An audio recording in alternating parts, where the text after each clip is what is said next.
ਜਸ TV ਦੇਖ ਰਹੇ ਤੁਸੀਂ, मैं KP Singh to the point ਤੁਹਾਡਾ ਸਭ ਦਾ ਸਵਾਗਤ ਕਰਦਾ ਹਾਂ।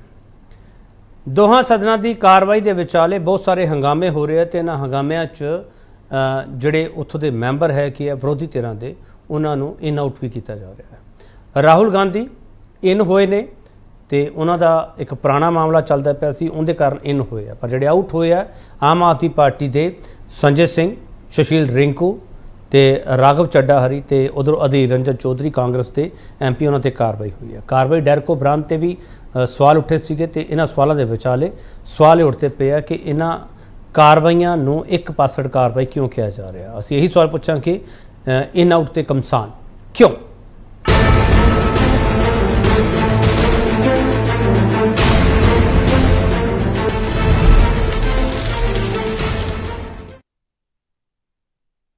ਜਿਹੜੇ ਨਾਵਾਂ ਦਾ ਅਸੀਂ ਜ਼ਿਕਰ ਕੀਤਾ ਉਹਨਾਂ ਨਾਵਾਂ ਦੇ ਵਿਚਾਲੇ ਤੁਹਾਨੂੰ ਤਸਵੀਰਾਂ ਵੀ ਦਿਖਾ ਦਈਏ। ਇਹ 5 ਤਸਵੀਰਾਂ ਨੇ। ਸੰਜੇ ਸਿੰਘ ਆਮ ਆਦਮੀ ਪਾਰਟੀ ਦੇ ਰਾਜ ਸਭਾ ਮੈਂਬਰ, ਇਹਨਾਂ ਨੂੰ ਵੀ ਮੁਅੱਤਲ ਕੀਤਾ ਗਿਆ। ਸੁਸ਼ੀਲ ਰਿੰਕੂ ਲੋਕ ਸਭਾ ਮੈਂਬਰ ਨੇ, ਆਮ ਆਦਮੀ ਪਾਰਟੀ ਦੇ ਜਲੰਧਰ ਤੋਂ ਜਿੱਤੇ ਨੇ, ਪਹਿਲੀ ਵਾਰੀ ਪਾਰਲੀਮੈਂਟ 'ਚ ਪਹੁੰਚੇ ਨੇ, ਇਹਨਾਂ ਨੂੰ ਵੀ ਆਊਟ ਕੀਤਾ ਗਿਆ। ਰਾਘਵ ਚੱਡਾ ਰਾਜ ਸਭਾ ਮੈਂਬਰ ਨੇ ਆਮ ਆਦਮੀ ਪਾਰਟੀ ਦੇ, ਪੰਜਾਬ 'ਚੋਂ ਜਿਹੜੇ 7 ਰਾਜ ਸਭਾ ਮੈਂਬਰ ਗਏ ਉਹਨਾਂ ਵਿੱਚ ਰਾਘਵ ਚੱਡਾ ਦਾ ਨਾਮ ਵੀ ਸ਼ਾਮਲ ਹੈਗਾ। ਤੇ ਅਧੀਰ ਰੰਜਨ ਚੌਧਰੀ ਕਾਂਗਰਸ ਦੇ ਬਹੁਤ ਹੀ ਵੱਡੇ ਆਗੂ, ਪ੍ਰਧਾਨ ਮੰਤਰੀ ਸਾਹਿਬ ਨੇ ਵੀ ਇਹਨਾਂ ਜ਼ਿਕਰ ਕੀਤਾ ਸੀਗਾ। ਅਧੀਰ ਰੰਜਨ ਚੌਧਰੀ ਨੂੰ ਵੀ ਬਾਹਰ ਕੀਤਾ ਗਿਆ, ਲੋਕ ਸਭਾ ਮੈਂਬਰ ਨੇ ਕਾਂਗਰਸ ਦੇ। ਤੇ ਇੱਕ ਜਿਹੜੀ ਇਸ ਦੀ ਉਲਟ ਤਸਵੀਰ ਦਿਖ ਰਹੀ ਹੈ, ਅਪਵਾਦ ਹੈ। ਰਾਹੁਲ ਗਾਂਧੀ ਇਨ ਹੋਏ ਆ, ਇਹਨਾਂ ਦਾ ਕੇਸ ਸੀਗਾ ਮੋਦੀ ਸਰ ਨੇ ਮਾਮਲੇ ਵਾਲਾ, ਤੇ ਉਸ ਤੋਂ ਬਾਅਦ ਇਹਨਾਂ ਦੇ ਇਨ ਤੇ ਵੀ ਸਿਆਸਤ ਪੱਕੀ ਹੋਈ ਹੈ। ਸਿਆਸੀ ਕਮਸਾਨ ਆ, ਸੰਸਦ ਚੋਂ ਇਨ ਆਊਟ। ਸਿਆਸੀ ਕਮਸਾਨ ਕਿਉਂ, ਸਾਡਾ ਸਵਾਲ ਇਹੀ ਹੈ। ਤੇ ਵੱਡਾ ਸਵਾਲ ਅਸੀਂ ਇਹ ਪੁੱਛਾਂਗੇ, ਸਦਨ ਚੋਂ ਕਈ ਮੈਂਬਰਾਂ ਦੀ ਮੁਅੱਤਲੀ ਤੇ ਇੱਕ ਪਾਸੜ ਕਾਰਵਾਈ ਦੇ ਇਲਜ਼ਾਮਾਂ ਦਾ ਸੱਚ ਕੀ ਹੈ। ਇਸੇ ਸਵਾਲ ਤੇ ਚਰਚਾ ਹੋਗੀ। ਜਿਹੜਾ ਪੈਨਲ ਸਾਡੇ ਨਾਲ ਤਾਰਫ ਕਰਾ ਰਿਹਾ ਤੇ ਉਸ ਤੋਂ ਬਾਅਦ डिबेट ਤੁਹਾਡੇ ਸਾਹਮਣੇ ਹੋਵੇਗੀ। 2 ਕੁਰਸੀਆਂ ਤੁਹਾਨੂੰ ਖਾਲੀ ਦਿਖਣਗੀਆਂ ਇਸ ਡਿਬੇਟ ਦੇ ਵਿੱਚ। ਤੁਹਾਨੂੰ ਐਡਵਾਂਸ ਦੱਸ ਦਈਏ, ਪ੍ਰੋਫੈਸਰ ਰੌਣਕੀ ਰਾਮ ਪੋਲੀਟੀਕਲ ਐਨਲਿਸਟ ਨੇ। ਪ੍ਰੋਫੈਸਰ ਰੌਣਕੀ ਰਾਮ ਨੇ ਇਹਨਾਂ ਸਦਨਾਂ ਦੀ ਕਾਰਵਾਈ ਲੰਬੇ ਸਮੇਂ ਤੋਂ ਦੇਖੀ ਹੈ ਤੇ ਰਾਜਨੀਤੀ ਸ਼ਾਸਤਰ ਦੇ ਵਿਦਿਆਰਥੀ ਇਹਨਾਂ ਨੇ ਤਿਆਰ ਕੀਤੇ। ਇਹਨਾਂ ਨੂੰ ਪਤਾ ਕਿਹੜੇ ਰੂਲ ਦੇ ਤਹਿਤ ਲੋਕ ਸਭਾ 'ਚ ਕਾਰਵਾਈ ਹੁੰਦੀ ਹੈ, ਕਿਹੜੇ ਰੂਲ ਦੇ ਤਹਿਤ ਰਾਜ ਸਭਾ 'ਚ ਕਾਰਵਾਈ ਹੁੰਦੀ ਹੈ, ਤੇ ਉਸ ਦੌਰਾਨ ਜਿਹੜੇ ਇਲਜ਼ਾਮ ਲੱਗਦੇ ਆ ਉਹਨਾਂ ਪਿੱਛੇ ਸੱਚ ਹੁੰਦਾ ਕੀ ਹੈ। Professor ਰੌਣਕੀ Ram political analyst. Professor ਰੌਣਕੀ Ram, ਤੁਹਾਡਾ ਬਹੁਤ ਸਵਾਗਤ ਹੈ sir. Sanjay Kapoor Bharatiya Janata party spokesperson ਹੈ। ਇਹਨਾਂ ਦੇ ਧਿਰ 'ਤੇ ਇਲਜ਼ਾਮ ਲੱਗਦੇ ਪਏ ਆ ਕਿ ਇਹਨਾਂ ਨੇ ਪ੍ਰੈਸ਼ਰ ਪਾ ਕੇ ਜਾਂ ਇਹੋ ਜਿਹੀਆਂ ਗਲਤੀਆਂ ਕਰਵਾ ਕੇ ਜਾਂ ਇਹੋ ਜਿਹੇ ਮੁੱਦੇ ਚੱਕ ਕੇ ਵਿਰੋਧੀ ਧਿਰਾਂ ਨੂੰ ਆਊਟ ਕਰਨ ਵਿੱਚ ਭੂਮਿਕਾ ਨਿਭਾਈ ਹੈ। ਸੰਜੇ ਕਪੂਰ ਤੋਂ ਸਮਝਣ ਦੀ ਕੋਸ਼ਿਸ਼ ਕਰਾਂਗੇ ਇਹ ਆਪਦੀ ਪਾਰਟੀ ਦਾ ਕੀ ਪੱਖ ਰੱਖਦੇ ਨੇ। ਸੰਜੇ ਕਪੂਰ, ਤੁਹਾਡਾ ਬਹੁਤ ਸਵਾਗਤ ਹੈ ਸਰ। ਕਾਂਗਰਸ ਸਪੋਕਸਪਰਸਨ ਨਹੀਂ ਆਏ, ਉਹਨਾਂ ਨੇ ਕਹਿਤਾ ਕਿ ਸਾਡੇ ਸਪੋਕਸਪਰਸਨ ਇਸ ਡਿਬੇਟ ਵਿੱਚ ਹਿੱਸਾ ਨਹੀਂ ਲੈਣਗੇ। ਵੈਸੇ ਪਹਿਲਾਂ ਉਹਨਾਂ ਨੇ ਹਾਂ ਕੀਤੀ ਸੀ, ਬਾਅਦ 'ਚ ਨਾ ਕਰ ਦਿੱਤੀ ਗਈ। ਆਮ ਆਦਮੀ ਪਾਰਟੀ ਨੇ ਸਾਫ਼ ਤੇ ਸਪਸ਼ਟ ਸ਼ਬਦਾਂ ਵਿੱਚ ਕਿਹਾ ਕਿ ਅਸੀਂ ਇਸ ਡਿਬੇਟ ਵਿੱਚ ਪਾਰਟਿਸਿਪੇਟ ਨਹੀਂ ਕਰਾਂਗੇ। ਪਤਾ ਨਹੀਂ ਕਿਉਂ ਨਹੀਂ ਕਰਨਗੇ, ਮੈਨੂੰ ਨਹੀਂ ਸਮਝ ਆ ਰਹੀ ਕਿ, ਪਰ ਆਮ ਆਦਮੀ ਪਾਰਟੀ ਦਾ ਸਪੋਕਸਪਰਸਨ ਵੀ ਨਹੀਂ ਆਇਆ। ਕਾਂਗਰਸ ਤੇ ਆਮ ਆਦਮੀ ਪਾਰਟੀ ਦੇ ਸਪੋਕਸਪਰਸਨ ਜੇ ਆ ਜਾਂਦੇ ਤਾਂ ਇਹ ਖਾਲੀ ਕੁਰਸੀਆਂ ਤੇ ਬੈਠ ਸਕਦੇ ਸੀ ਤੇ ਅਸੀਂ ਸਵਾਗਤ ਵੀ ਕਰ ਦਿੰਦੇ। ਸ਼ਮਿੰਦਰ ਕੌਰ ਸੰਧੂ ਸ਼੍ਰੋਮਣੀ ਅਕਾਲੀ ਦਲ ਦੇ ਸਪੋਕਸਪਰਸਨ ਨੇ। ਸ਼ਮਿੰਦਰ ਕੌਰ ਸੰਧੂ, ਇਹਨਾਂ ਦੀ ਪਾਰਟੀ ਦਾ ਪੱਖ ਜਾਣਨ ਦੀ ਕੋਸ਼ਿਸ਼ ਕਰਾਂਗੇ। ਵੈਸੇ ਕਾਂਗਰਸ ਤੇ ਆਮ ਆਦਮੀ ਪਾਰਟੀ ਦੇ ਖਿਲਾਫ ਬਹੁਤ ਮੁਖਰ ਹੋ ਕੇ ਬੋਲਦੇ ਨੇ ਤੇ ਇਹਨਾਂ ਮੁੱਦਿਆਂ ਤੇ ਇਹਨਾਂ ਸਟੈਂਡ ਕੀ ਹੋਊਗਾ ਸਮਝਣ ਦੀ ਕੋਸ਼ਿਸ਼ ਕਰ। ਸ਼ਮਿੰਦਰ ਕੌਰ ਸੰਧੂ, ਤੁਹਾਡਾ ਬਹੁਤ ਸਵਾਗਤ ਹੈ। ਪ੍ਰੋਫੈਸਰ ਰੌਣਕੀ ਰਾਮ, ਪਹਿਲਾ ਟੇਕ ਮੈਂ ਤੁਹਾਡਾ ਲੈ ਲਾਂ ਸਰ। ਇਹ ਸਰ ਜਿਹੜਾ ਇਸ ਵਕਤ ਸਾਡੇ ਅੱਗੇ ਸੰਗਰਾਮ ਰੱਖਿਆ ਜਾ ਰਿਹਾ, ਲੜਾਈ ਰੱਖੀ ਜਾ ਰਹੀ ਆ, ਉਹ NDA ਵਰਸਸ ਇੰਡੀਆ ਰੱਖੀ ਜਾ ਰਹੀ ਹੈ ਸਰ। ਤੇ ਜਿਹੜੇ ਇੰਡੀਆ ਨੂੰ ਰਿਪਰੈਜ਼ੈਂਟ ਕਰਦੇ ਆ ਸਰ, ਇੰਡੀਆ ਅਲਾਈਅੰਸ ਨੂੰ, ਦੋਨੋਂ ਹੀ ਸਪੋਕਸਪਰਸਨ ਨਹੀਂ ਹੈਗੇ ਸਾਡੇ ਕੋਲੇ। ਪ੍ਰੋਫੈਸਰ ਰੌਣਕੀ ਰਾਮ, ਵਜ੍ਹਾ ਦੱਸ ਸਕਦੇ ਹੋ ਸਰ ਕਿਉਂ ਨਹੀਂ ਉਹਨਾਂ ਨੇ ਇਸ ਡਿਬੇਟ ਵਿੱਚ ਸ਼ਮੂਲੀਅਤ ਕੀਤੀ। ਪ੍ਰੋਫੈਸਰ ਰੌਣਕੀ ਰਾਮ, ਤੁਸੀਂ ਇਹ ਨਾ ਹੁਣ ਕਹਿ ਦਿਓ ਮੈਂ ਜੋਸ਼ੀ ਨਹੀਂ ਹੈਗਾ, ਪਰ ਤੁਹਾਨੂੰ ਵਜ੍ਹਾ ਜ਼ਰੂਰ ਪਤਾ ਹੋਊਗੀ, ਮੈਨੂੰ ਵੀ ਪਤਾ। ਪ੍ਰੋਫੈਸਰ ਰੌਣਕੀ ਰਾਮ, ਦੇਖੋ, ਜਦੋਂ ਅਸੀਂ ਪਾਰਲੀਮੈਂਟ ਦੀ ਡਿਬੇਟ ਦੀ ਗੱਲ ਕਰਦੇ ਆ KP ਸਿੰਘ ਜੀ, ਤੇ ਤੁਸੀਂ ਵੀ ਹਰ ਰੋਜ਼ ਇਸ ਤਰ੍ਹਾਂ ਦੀ ਡਿਬੇਟ ਨੂੰ ਐਂਕਰ ਕਰਦੇ ਹੋ, ਔਰ ਅਸੀਂ ਦੇਖ ਰਹੇ ਹਾਂ ਕਿ ਕਾਫੀ ਸਮੇਂ ਤੋਂ not only from this regime, even before the early regime, ਕਿ ਲੋਕ ਸਭਾ ਦੇ ਵਿੱਚ ਜਿਸ ਤਰ੍ਹਾਂ ਡਿਬੇਟ ਹੋਣੀ ਚਾਹੀਦੀ ਆ ਇਸ ਸਦਨ ਵਿੱਚ, ਉਹਦੇ ਵਿੱਚ ਜ਼ਿਆਦਾ ਤੌਰ ਦੇ ਉੱਤੇ ਹਮੇਸ਼ਾ ਹੀ ਉਸ ਮੁੱਦਿਆਂ ਦੇ ਉੱਤੇ ਲੋਕਾਂ ਦੀਆਂ ਜੋ ਜਿਹਨਾਂ ਨੂੰ ਲੈ ਕੇ ਬਿੱਲ ਪੇਸ਼ ਹੁੰਦੇ ਨੇ ਉਹਨਾਂ ਦੀ ਡੂੰਘਾਈ ਨੂੰ ਲੈ ਕੇ, ਗਹਿਰਾਈ ਨੂੰ ਜਾ ਕੇ ਗੱਲ ਘੱਟ ਹੁੰਦੀ ਹੈ। ਉਹਨਾਂ ਦੀ ਪੋਲਿਟਿਕਸ ਜਾਂ ਰਾਜਨੀਤਿਕ ਨੀਤੀ ਕਿਵੇਂ ਹੋਣੀ ਆ ਆਉਣ ਵਾਲੀਆਂ ਇਲੈਕਸ਼ਨ ਦੇ ਦੌਰਾਨ, ਉਹਨੂੰ ਲੈ ਕੇ ਹੀ ਡਿਬੇਟ ਹੁੰਦੀ ਆ। ਗੈਲਰੀ ਨੂੰ ਪਲੇ ਕੀਤਾ ਜਾਂਦਾ, ਫਿਰ ਕੋਈ ਕੰਟਰੋਲ ਨਹੀਂ ਹੁੰਦਾ। ਤੁਸੀਂ ਕਿਸੇ ਦੇ ਉੱਤੇ ਕੋਈ ਤੁਹਮਤ ਲਾਉਣੀ ਆ, ਵੈਸੇ ਤੇ ਬਹੁਤ ਵਧੀਆ ਤਰੀਕੇ ਨਾਲ ਡਿਬੇਟ ਹੁੰਦੀ ਆ, ਡਾਕੂਮੈਂਟਸ ਹੁੰਦੇ ਨੇ, ਕਿਉਂਕਿ ਲੋਕ ਸਭਾ 'ਚ ਇੱਕ ਆਪਣੀ ਲਾਇਬ੍ਰੇਰੀ ਆ। ਹਰੇਕ ਪਾਰਲੀਮੈਂਟ ਮੈਂਬਰ ਆਫ ਪਾਰਲੀਮੈਂਟ ਨੂੰ ਬੜੀ ਪੇਪਰ ਵਰਕ ਕਰਵਾ ਕੇ ਉੱਥੇ ਪਹੁੰਚਦੇ ਨੇ, ਲੇਕਿਨ ਜਦੋਂ ਇਸ਼ੂ ਦੇ ਉੱਤੇ ਗੱਲ ਹੁੰਦੀ ਆ ਤਾਂ ਉਹ ਇਮੀਡੀਏਟਲੀ ਇਸ਼ੂਜ਼ ਦੇ ਉੱਤੇ ਗੱਲ ਨਾ ਹੋ ਕੇ ਉਹ ਪੋਲੀਟੀਕਲ ਹੋ ਜਾਂਦੀ ਆ। ਇਸ ਕਰਕੇ ਹੀ ਸਾਨੂੰ ਲੱਗਦਾ ਕਿ ਜਦੋਂ ਸਪੋਕਸਮੈਨ ਦੀ ਤੁਸੀਂ ਗੱਲ ਕਰਦੇ ਹੋ, ਕਿਸ ਵਕਤ ਆਉਣਾ ਕਿਸ ਵਕਤ ਨਹੀਂ ਆਉਣਾ, ਕਦੋਂ ਆਉਣਾ, ਉਹ ਇੱਕ ਆਪਣੇ ਆਪ ਦੇ ਵਿੱਚ ਸਾਰੇ ਦੀ ਸਾਰੀ ਸਟ੍ਰੈਟੇਜੀ ਬਣ ਜਾਂਦੀ ਆ। ਸਟ੍ਰੈਟੇਜੀ ਤਾਂ ਇਹ ਚਾਹੀਦੀ ਆ ਕਿ ਲੋਕ ਸਭਾ ਦੇ ਵਿੱਚ ਮੁੱਦਿਆਂ ਦੇ ਉੱਤੇ ਵਿਚਾਰ ਕਰਨਾ, ਨਾ ਕਿ ਸਟ੍ਰੈਟੇਜੀ ਇਹ ਚਾਹੀਦੀ ਆ ਕਿ ਕਿਵੇਂ ਲੋਕ ਸਭਾ ਦੇ ਵਿੱਚ ਤੁਸੀਂ ਜਦੋਂ ਬੋਲਦੇ ਆ ਤੁਸੀਂ ਆਪਣੀ ਪਾਰਟੀ ਦਾ ਪੱਖ ਪੂਰੇ ਹੁੰਦੇ ਆ, ਜਾਂ ਜੋ ਪਾਰਟੀ ਪਾਵਰ 'ਚ ਹੁੰਦੀ ਆ ਉਹਨੂੰ ਕਿਵੇਂ ਤੁਸੀਂ ਕਟਹਿਰੇ 'ਚ ਖੜਾ ਕਰਨਾ ਹੁੰਦਾ। ਅਗਰ ਤੁਹਾਡੇ ਪਾਸ ਕੋਈ ਪੁਆਇੰਟ ਨਹੀਂ ਹੈਗਾ ਤਾਂ ਕਿਵੇਂ ਕੁਝ ਇਸ਼ੂ ਉੱਥੇ ਉਛਾਲਣੇ ਹੁੰਦੇ ਆ, ਉਹਨੂੰ ਲੈ ਕੇ ਇਸ ਤਰ੍ਹਾਂ ਦੀ ਜਿਹੜੀ ਖਟੌਤ ਆ ਰਹੀ ਆ ਸਾਡੀ ਸਦਨ ਵਿੱਚ, ਉਹ ਇੱਕ ਮੱਧਭਾਗੀ ਹੈ। ਇਸ ਲਈ ਤਾਂ ਇੰਨਾ ਕੀਮਤੀ ਸਮੇਂ ਜਿਹੜਾ ਹੈਗਾ ਉਹ ਅਨਨੈਸੈਸਰਲੀ, ਜਿਹਨੂੰ ਕਹਿੰਦੇ ਬਹੁਤ ਹੀ ਐਕਰੀਮੋਨੀਅਸ ਡਿਬੇਟ, ਜਿੱਥੇ ਕਿ ਤੁਸੀਂ ਮਤਲਬ ਕਿ ਗਾਲੀ ਗਲੋਚ ਤਾਂ ਨਹੀਂ ਕਹਿ ਸਕਦੇ, ਉਸ ਤਰ੍ਹਾਂ ਦਾ ਮਾਹੌਲ ਬਣ ਜਾਂਦਾ ਹੈ। ਤਾਂ ਫਿਰ ਤੁਸੀਂ ਕਹਿੰਦੇ ਆ ਕਿ ਅੱਜ ਇਹ ਬੰਦਾ ਦੀਵਾਰ ਕਰ ਦਿੱਤਾ, ਅੱਜ 20 ਬੰਦਾ ਦੀਵਾਰ ਕਰ ਦਿੱਤਾ, ਕਿਸੇ ਨੇ ਕੋਈ ਇਸ ਤਰ੍ਹਾਂ ਦਾ ਐਕਟ ਕੀਤਾ, ਉਸ ਐਕਟ ਅੰਦਰ 102 ਕਲਾਜ਼ 1 ਜਦੋਂ ਪਾਰਲੀਮੈਂਟ ਆਪਣੇ ਕਨਸਟੀਟਿਊਸ਼ਨ ਦਾ ਉੱਥੋਂ ਐਕਟ ਕਰ ਦਿੱਤਾ, ਕਿਸੇ ਨੇ ਨਾਮ ਨਹੀਂ ਲਿਆ ਐਮਪੀਜ਼ ਦੀ ਵਿਦਆਊਟ ਪਰਮਿਸ਼ਨ ਤੋਂ ਉਹਨੂੰ ਬਾਹਰ ਕਰ ਦਿੱਤਾ। ਜਦੋਂ ਇਹ ਚੀਜ਼ਾਂ ਹੁੰਦੀਆਂ ਨੇ ਉਹਦੇ ਨਾਲ ਇੱਕ ਬਹੁਤ ਹੀ ਕੀਮਤੀ, ਬਹੁਤ ਹੀ ਜਿਹਨੂੰ ਕਹਿ ਸਕਦੇ ਅਹਿਮ ਸਾਡੇ ਕੰਟਰੀ ਦੀ ਜਿਹੜੇ ਸਦਨ ਹੈ ਉਹਦਾ ਸਮੇਂ ਨਹੀਂ ਬਰਬਾਦ ਹੁੰਦਾ, ਮਨੀ ਬਰਬਾਦ ਹੁੰਦਾ ਹੈ ਲੋਕਾਂ ਦਾ ਡਿਬੇਟ ਦੇਖ ਕੇ। ਇਹ ਵੀ ਕਿਹਾ ਜਾਂਦਾ ਸੀ ਕਿ ਡਿਬੇਟ ਨੂੰ ਓਪਨ ਕਰ ਦਿਓ। ਜਦੋਂ ਅਸੀਂ ਦੇਖਦੇ ਹਾਂ ਕਿ ਕਿਸ ਤਰ੍ਹਾਂ ਉਹਦੇ ਵਿੱਚ ਲੌਬੀ ਵਿੱਚ ਜਾ ਕੇ ਹੰਗਾਮਾ ਹੁੰਦਾ ਹੈ, ਪਾਰਟੀ ਕੋਈ ਵੀ ਹੋਵੇ, ਤੁਸੀਂ ਦੇਖ ਸਕਦੇ ਹੋ ਕਿਵੇਂ ਅੰਦਰ ਜਾ ਕੇ ਤੁਸੀਂ ਕਿਸੇ ਤਰੀਕੇ ਨਾਲ ਕੋਈ ਸਮੇਂ ਸੀ ਜਦੋਂ ਅੰਦਰ ਕਲੌਕਸੀ ਰੋਡ ਪਹੁੰਚ ਜਾਂਦੇ ਨੇ, ਇੱਥੇ ਕੁਝ ਹੋ ਰਿਹਾ ਨੇ, ਤੁਹਾਨੂੰ ਜਦੋਂ ਵਿਪ ਨੂੰ ਕਹਿ ਕੇ ਮਾਰਸ਼ਲ ਨੂੰ ਕਹਿ ਕੇ ਉਤੋਂ ਬਾਹਰ ਕੀਤਾ ਜਾਂਦਾ ਹੈ ਤਾਂ that does not make professor ਤੁਸੀਂ ਇਹ ਕਹਿਣਾ ਚਾਹ ਰਹੇ ਹੋ ਕਿ ਡਿਬੇਟ ਦਾ ਪੱਧਰ ਹੈ ਉਹ ਦਿਨ ਦਿਨ ਡਿੱਗਦਾ ਜਾ ਰਿਹਾ। ਡਿਬੇਟ ਦਾ ਪੱਧਰ ਦਿਨ ਦਿਨ ਡਿੱਗਦਾ ਜਾ ਰਿਹਾ। ਡਿਬੇਟ ਮੁੱਦਿਆਂ ਤੋਂ ਹਟ ਕੇ ਸਿਰਫ ਤੇ ਸਿਰਫ ਰਾਜਨੀਤੀ ਦੇ ਨਿਸ਼ਾਨੇ ਉੱਤੇ ਇੱਕ ਦੂਜੇ ਦੇ ਨਾਲ ਬਹਿਸ ਸਹੀਆ ਮੁਹਾਵਜ਼ਾ ਨਹੀਂ, ਇੱਕ ਦੂਜੇ ਨੂੰ ਕਿਵੇਂ ਨੀਚੇ ਦਿਖਾਉਣਾ ਤੇ ਕਿਵੇਂ ਕਹਿਣਾ ਕਿ ਮੈਂ ਆਪਣੀ ਪਾਰਟੀ ਨੂੰ ਲੈ ਕੇ ਉਹਦੇ ਹਿੱਤ ਨੂੰ ਲੈ ਕੇ ਬਿਨਾਂ ਸਦਨ ਦੀ ਪ੍ਰਵਾਹ ਕੀਤੇ ਹੋਏ ਮੈਂ ਆਪਣੇ ਗੱਲ ਤੇ ਜ਼ੋਰ ਦਿੰਦਾ ਜਾ ਰਿਹਾ। ਜੋ ਮੁੱਦੇ ਤੇ ਬੋਲਣਾ ਉਹਨੂੰ ਨਾ ਬੋਲ ਕੇ ਮੈਂ ਰੌਲਾ ਪਾਉਂਦਾ ਜਾ ਰਿਹਾ ਹੈਗਾ ਕਿ ਮੇਰਾ ਕਿਵੇਂ ਪਾਰਟੀ 'ਚ ਨਾਮ ਹੋਵੇਗਾ। ਕਿਉਂਕਿ ਜੇ ਕੋਈ ਐਮਪੀ ਆਪਣੇ ਸਮੇਂ ਤੋਂ ਮੇਰਾ ਸਵਾਲ ਹੀ ਇਹ ਸੀ ਸਰ, ਇੱਥੇ ਆ ਕੇ ਰੌਲਾ ਪਾ ਲੈਂਦੇ ਨਾ, ਜਿਹੜੇ ਸਪੋਕਸਪਰਸਨ ਨਹੀਂ ਆ ਇੱਥੇ ਆ ਕੇ ਰੌਲਾ ਪਾ ਲੈਂਦੇ, ਪੁੱਛ ਲੈਂਦੇ ਅਸੀਂ ਉਸ ਰੌਲੇ ਵਿੱਚੋਂ ਨਿਕਲਦਾ ਕੀ ਆ ਸਰ। ਇਹ ਗੱਲ ਕਹੀ ਆ ਕਿ ਜਾਂ ਤੁਸੀਂ ਰੌਲਾ ਪਾਉਂਦੇ ਹੋ ਜਾਂ ਤੁਸੀਂ ਮਿਊਟ ਹੋ ਜਾਂਦੇ ਹੋ, ਬਿਲਕੁਲ ਬੰਦ ਹੋ ਜਾਂਦੇ ਹੋ। ਤੁਸੀਂ ਮਤਲਬ ਜੇ ਰੌਲਾ ਪਾ ਕੇ ਵੀ ਸਮੇਂ ਖਰਾਬ ਕਰਦੇ ਹੋ, ਤੁਸੀਂ ਨਾ ਆ ਕੇ ਵੀ ਸਮਾਂ ਖਰਾਬ ਕਰਦੇ ਹੋ। ਕੁਐਸਚਨ ਇਹ ਹੈ ਕਿ ਇੱਕ ਮੌਕਾ ਮਿਲਦਾ ਹੈ ਸਭਾ 'ਚ ਆ ਕੇ, ਇਸ ਸਦਨ 'ਚ ਆ ਕੇ ਗੱਲ ਰੱਖਣ ਦਾ। ਮੈਨੂੰ ਲੱਗਦਾ ਹੈ ਕਿ ਜੇ ਐਮਪੀ ਆਪਣੀ ਕਾਰਗੁਜ਼ਾਰੀ ਵਧੀਆ ਤਰੀਕੇ ਨਾਲ ਕਰਨਗੇ, ਵਧੀਆ ਬੇਸ਼ੱਕ ਉਹ ਉਸ ਵਕਤ ਇਹ ਨਾ ਮੰਨੇ ਜਾਣਗੇ ਕਿ ਇਹ ਪਾਰਟੀ ਦੇ ਹਿੱਤ ਨਹੀਂ ਪੂਰੇ। ਜੇ ਉਹ ਲੋਕਾਂ ਦੀ ਗੱਲਬਾਤ ਅੱਛੀ ਤਰ੍ਹਾਂ ਕਰਦੇ ਆ, ਉਹਨਾਂ ਦਾ ਕੱਦ ਵਧੇਗਾ, ਉਹਨਾਂ ਦੀ ਇੱਕ ਰਿਸਪੈਕਟ ਹੋਵੇਗੀ। ਕਿ ਤੁਸੀਂ ਦੇਖਿਆ ਬਹੁਤ ਸਾਰੇ ਜਿਹੜੇ ਐਮਪੀ ਸਨ ਪਰ ਸਾਡੇ ਜਿਹਨੂੰ ਕਹਿੰਦੇ ਆ ਅੱਛੇ ਪਾਰਲੀਮੈਂਟੇਰੀਅਨ, ਉਹਨਾਂ ਦੀ ਆਪਣੀ ਪਾਰਟੀ ਦੀ ਸਭਾ ਵਿੱਚ ਹੀ ਨਹੀਂ ਦੂਜੇ ਪਾਰਟੀ ਦੀਆਂ ਸਭਾ ਵਿੱਚ ਵੀ ਰਿਸਪੈਕਟ ਹੁੰਦੀ ਸੀ। ਕਿਉਂਕਿ ਮੈਨੂੰ ਪਤਾ ਹੈ ਕਿ ਜਵਾਹਰ ਲਾਲ ਨਹਿਰੂ ਔਰ ਵਾਜਪਾਈ ਸਾਹਿਬ ਜਦੋਂ ਕਿਤੇ ਉਹਨਾਂ ਨੇ ਕਹਿਣਾ ਜੈਸ ਦਿਸ ਇਜ਼ ਅ ਗ੍ਰੇਟ, ਉਹ ਵੀ ਕਹਿੰਦੇ ਸੀਗੇ ਕਿ ਮੈਨੂੰ ਲੱਗਦਾ ਸੀ ਕਿ ਅੱਜ ਵਾਜਪਾਈ ਦੇ ਨਾਲ ਜੋ ਬੇਸ਼ੱਕ ਉਹ ਬਿਲਕੁਲ ਜੂਨੀਅਰ ਸਨ, ਇੱਕ ਤਰੀਕਾ ਸੀ ਤੇ ਤੁਸੀਂ ਦੌਰਾਨ ਇਹ ਕੰਮ ਕਰਦੇ ਸੀ। ਲੇਕਿਨ ਹੁਣ ਜਦੋਂ ਤੁਸੀਂ ਰਾਈਟ ਲਿਖਿਆ ਕਿ ਅੰਦਰ ਆ ਕੇ ਗੱਲ ਕਰੋ, ਸਪੋਕਸਮੈਨ ਅੰਦਰ ਆਓ, ਸਾਡੇ ਕੋਲ ਪਹੁੰਚੋ, ਤੁਸੀਂ ਕਿਉਂ ਨਹੀਂ ਪਹੁੰਚੇ ਇੱਥੇ ਆ ਕੇ, ਤਾਂ ਕੁਐਸਚਨ ਇਹ ਪੈਦਾ ਹੁੰਦਾ ਹੈ ਕਿ ਸਾਡਾ ਜਿਹੜਾ ਡਿਬੇਟ ਦਾ ਪੱਧਰ ਹੈ, ਜੋ ਤੁਸੀਂ ਬਹੁਤ ਵਧੀਆ ਸਿੱਧਾ ਇਸ਼ਾਰਾ ਕੀਤਾ, ਉਹ ਕਦੀ ਨੀਚੇ ਨਹੀਂ ਜਾ ਰਿਹਾ। ਉਹ ਸਾਡੀ ਪਾਰਲੀਮੈਂਟ ਦੀ ਲੋਕ ਸਭਾ ਦੀ ਜੋ ਮਰਿਆਦਾ ਹੈ ਉਹਨੂੰ ਵੀ ਭੰਗ ਕਰ ਰਿਹਾ। ਚਲੋ ਮੈਂ ਇੱਕ ਛੋਟਾ ਬ੍ਰੇਕ ਲਵਾਂਗਾ, ਬ੍ਰੇਕ ਤੋਂ ਵਾਪਸ ਆਊਂਗਾ।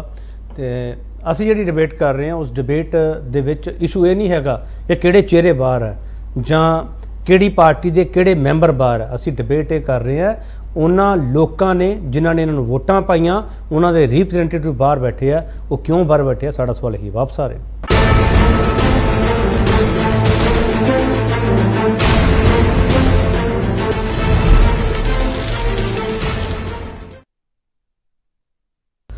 ਮੁੜ ਤੋਂ ਤੁਹਾਡਾ ਸਵਾਗਤ ਕਰਦੇ ਹਾਂ। ਤੇ ਵੱਡਾ ਸਵਾਲ ਅਸੀਂ ਇਹ ਪੁੱਛ ਰਹੇ ਹਾਂ ਕਿ ਸਦਨ 'ਚੋਂ ਕਈ ਮੈਂਬਰਾਂ ਦੀ ਮੁਅੱਤਲੀ ਤੇ ਇੱਕ ਪਾਸੜ ਕਾਰਵਾਈ ਦੇ ਇਲਜ਼ਾਮਾਂ ਸੱਚ ਕੀ ਹੈ। ਸੰਜੇ ਕਪੂਰ ਜੀ, ਤੁਹਾਡੀ ਧਿਰ ਤੇ ਵਾਰ-ਵਾਰ ਇਲਜ਼ਾਮ ਲੱਗਦੇ ਪਏ ਆ ਕਿ ਇਸ ਪੂਰੇ ਮਾਮਲੇ ਦੇ ਵਿੱਚ ਇੱਕ ਪਾਸੜ ਕਾਰਵਾਈ ਦੇ ਲਈ ਤੁਹਾਡਾ ਅਸਰ ਹੈ। ਸੰਜੇ ਕਪੂਰ ਜੀ ਤੁਸੀਂ ਤਾਂ ਸਿੱਧੇ ਤੌਰ ਤੇ ਇਹਨਾਂ ਇਲਜ਼ਾਮਾਂ ਨੂੰ ਖਾਰਿਜ ਕਰੋਗੇ ਸੰਜੇ ਕਪੂਰ ਜੀ, ਪਰ ਸਵਾਲ ਇਹ ਹੈ ਸਰ ਉਹਨਾਂ ਲੋਕਾਂ ਦਾ ਕਸੂਰ ਕੀ ਜਿਨ੍ਹਾਂ ਨੇ ਇਹਨਾਂ ਨੂੰ ਵੋਟਾਂ ਪਾ ਕੇ ਜਾਂ ਜਿਹੜੇ ਵਿਧਾਨ ਸਭਾ ਮੈਂਬਰਾਂ ਦੀ ਵੋਟਾਂ ਦੇ ਨਾਲ ਰਾਜ ਸਭਾ ਵਿੱਚ ਮੈਂਬਰ ਗਏ ਆ ਜਾਂ ਲੋਕ ਸਭਾ ਦੇ ਵਿੱਚ 12-12 15-15 ਲੱਖ ਲੋਕਾਂ ਦੀ ਇੱਕ ਜਣੇ ਪਿੱਛੇ ਵੋਟ ਹੈ ਸਰ, ਉਹਨਾਂ ਲੋਕਾਂ ਦਾ ਕੀ ਕਸੂਰ ਹੈ ਸੰਜੇ ਕਪੂਰ ਜੀ? केपी जी मेरा भी सवाल है हो गया कि वो लोगों का की कसूर है जिन्होंने इन्होंने लोगों को चुन के पार्लीमेंट से भेजा है, उन्होंने क्या इन्होंने पार्लीमेंट इसलिए भेजा गया कि उत्थे जाके शोर शराबा करन, ਜਿਹੜੇ ਪਾਰਲੀਮੈਂਟ ਦੇ ਸਿਸਟਮ ਹੈ ਉਹਨਾਂ ਨੂੰ ਬ੍ਰੇਕ ਕਰਨ ਜਾਂ ਲੋਕਾਂ ਦੀ ਜਿਹੜੇ ਮਸਲੇ ਹੈਗੇ ਉਹ ਪਾਰਲੀਮੈਂਟ ਦੇ ਵਿੱਚ ਉਠਾਉਣ।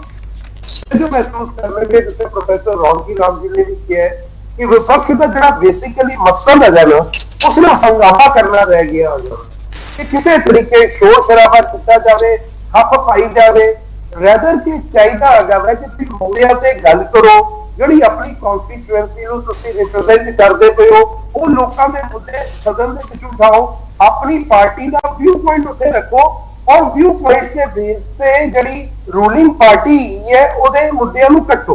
ਨਹੀਂ ਇੱਕ ਮਿੰਟ ਸੰਜੇ ਕਪੂਰ ਜੀ ਤੁਸੀਂ ਆਪਣੀ ਗੱਲ ਕਰ ਲਈ। ਸੰਜੇ ਕਪੂਰ ਜੀ ਸੰਜੇ ਸਿੰਘ ਦਾ ਕੀ ਕਸੂਰ ਸੀਗਾ? ਸੰਜੇ ਸਿੰਘ ਦਾ ਚਰਚਾ ਮੰਗਦੇ ਪਏ ਸੀ ਨਾ, ਚਰਚਾ ਮੰਗਦੇ ਪਏ ਸੀ ਮਨੀਪੁਰ ਦੇ ਮੁੱਦੇ ਤੇ, ਕੀ ਕਸੂਰ ਸੀ ਸੰਜੇ ਸਿੰਘ? ਚਰਚਾ ਮੰਗਦੇ ਪਏ ਸੀ ਪਰ ਜਿਸ ਤਰੀਕੇ ਉਹਨਾਂ ਨੇ ਜਿਹੜੀ ਉੱਥੇ ਸਦਨ ਦੀ ਕਾਰਵਾਈ ਨੂੰ ਡਿਸਟਰਬ ਕਰਨ ਦੀ ਕੋਸ਼ਿਸ਼ ਕੀਤੀ ਹੈ ਉਹ ਆਬਜੈਕਸ਼ਨੇਬਲ ਲੱਗਾ ਸੀ। ਚਰਚਾ ਮੰਗੋ, ਤੁਹਾਡਾ ਰਾਈਟ ਹੈ, ਜੋ ਮਰਜ਼ੀ ਮੰਗੋ, ਤੁਸੀਂ ਮੰਗੋ ਤੇ ਮੁੱਦੇ ਤੇ ਗੱਲ ਕਰਨ ਦੀ ਡਿਮਾਂਡ ਰੱਖੋ, ਪਰ ਤੁਸੀਂ ਸਦਨ ਦੀ ਕਾਰਵਾਈ ਨੂੰ ਬਾधित ਤੇ ਨਹੀਂ ਕਰ ਸਕਦੇ ਹੈਗੇ। ਤੁਸੀਂ ਸੁਸ਼ੀਲ ਰਿੰਕੂ ਜੀ ਦੀ ਐਗਜ਼ਾਮਪਲ ਦੇਖ ਲਓ, ਉੱਥੇ ਆਰਡੀਨੈਂਸ ਦੇ ਬਿੱਲ ਫਾੜ ਕੇ ਸੁੱਟਣਾ ਕੀ ਇੰਡੀਕੇਟ ਕਰਦਾ ਹੈਗਾ? क्या कहना चाहते हो? चलो रिंकू जी ਦੀ ਗੱਲ ਮੰਨ ਲਵਾਂ ਕਿ ਪਹਿਲੀ ਵਾਰੀ ਉਹ ਪਾਰਲੀਮੈਂਟ ਦੇ ਵਿੱਚ ਗਏ ਸੀ, ਸ਼ਾਇਦ ਪਾਰਲੀਮੈਂਟ ਦੇ ਵਿੱਚ ਜੋ ਕੰਮ ਹੋਣੇ ਚਾਹੀਦੇ ਉਹਨਾਂ ਨੂੰ ਜਾਣਕਾਰੀ ਨਹੀਂ ਸੀ, ਪਾਰਟੀ ਨੇ ਉਹਨਾਂ ਨੂੰ ਅੱਛੇ ਤਰੀਕੇ ਐਜੂਕੇਟ ਨਹੀਂ ਕੀਤਾ ਕਿ ਪਾਰਲੀਮੈਂਟ ਦੇ ਵਿੱਚ ਸਦਨ ਦੇ ਵਿੱਚ ਜਾ ਕੇ ਉਹਨਾਂ ਨੂੰ ਕੀ ਕਰਨਾ ਚਾਹੀਦਾ ਹੈ।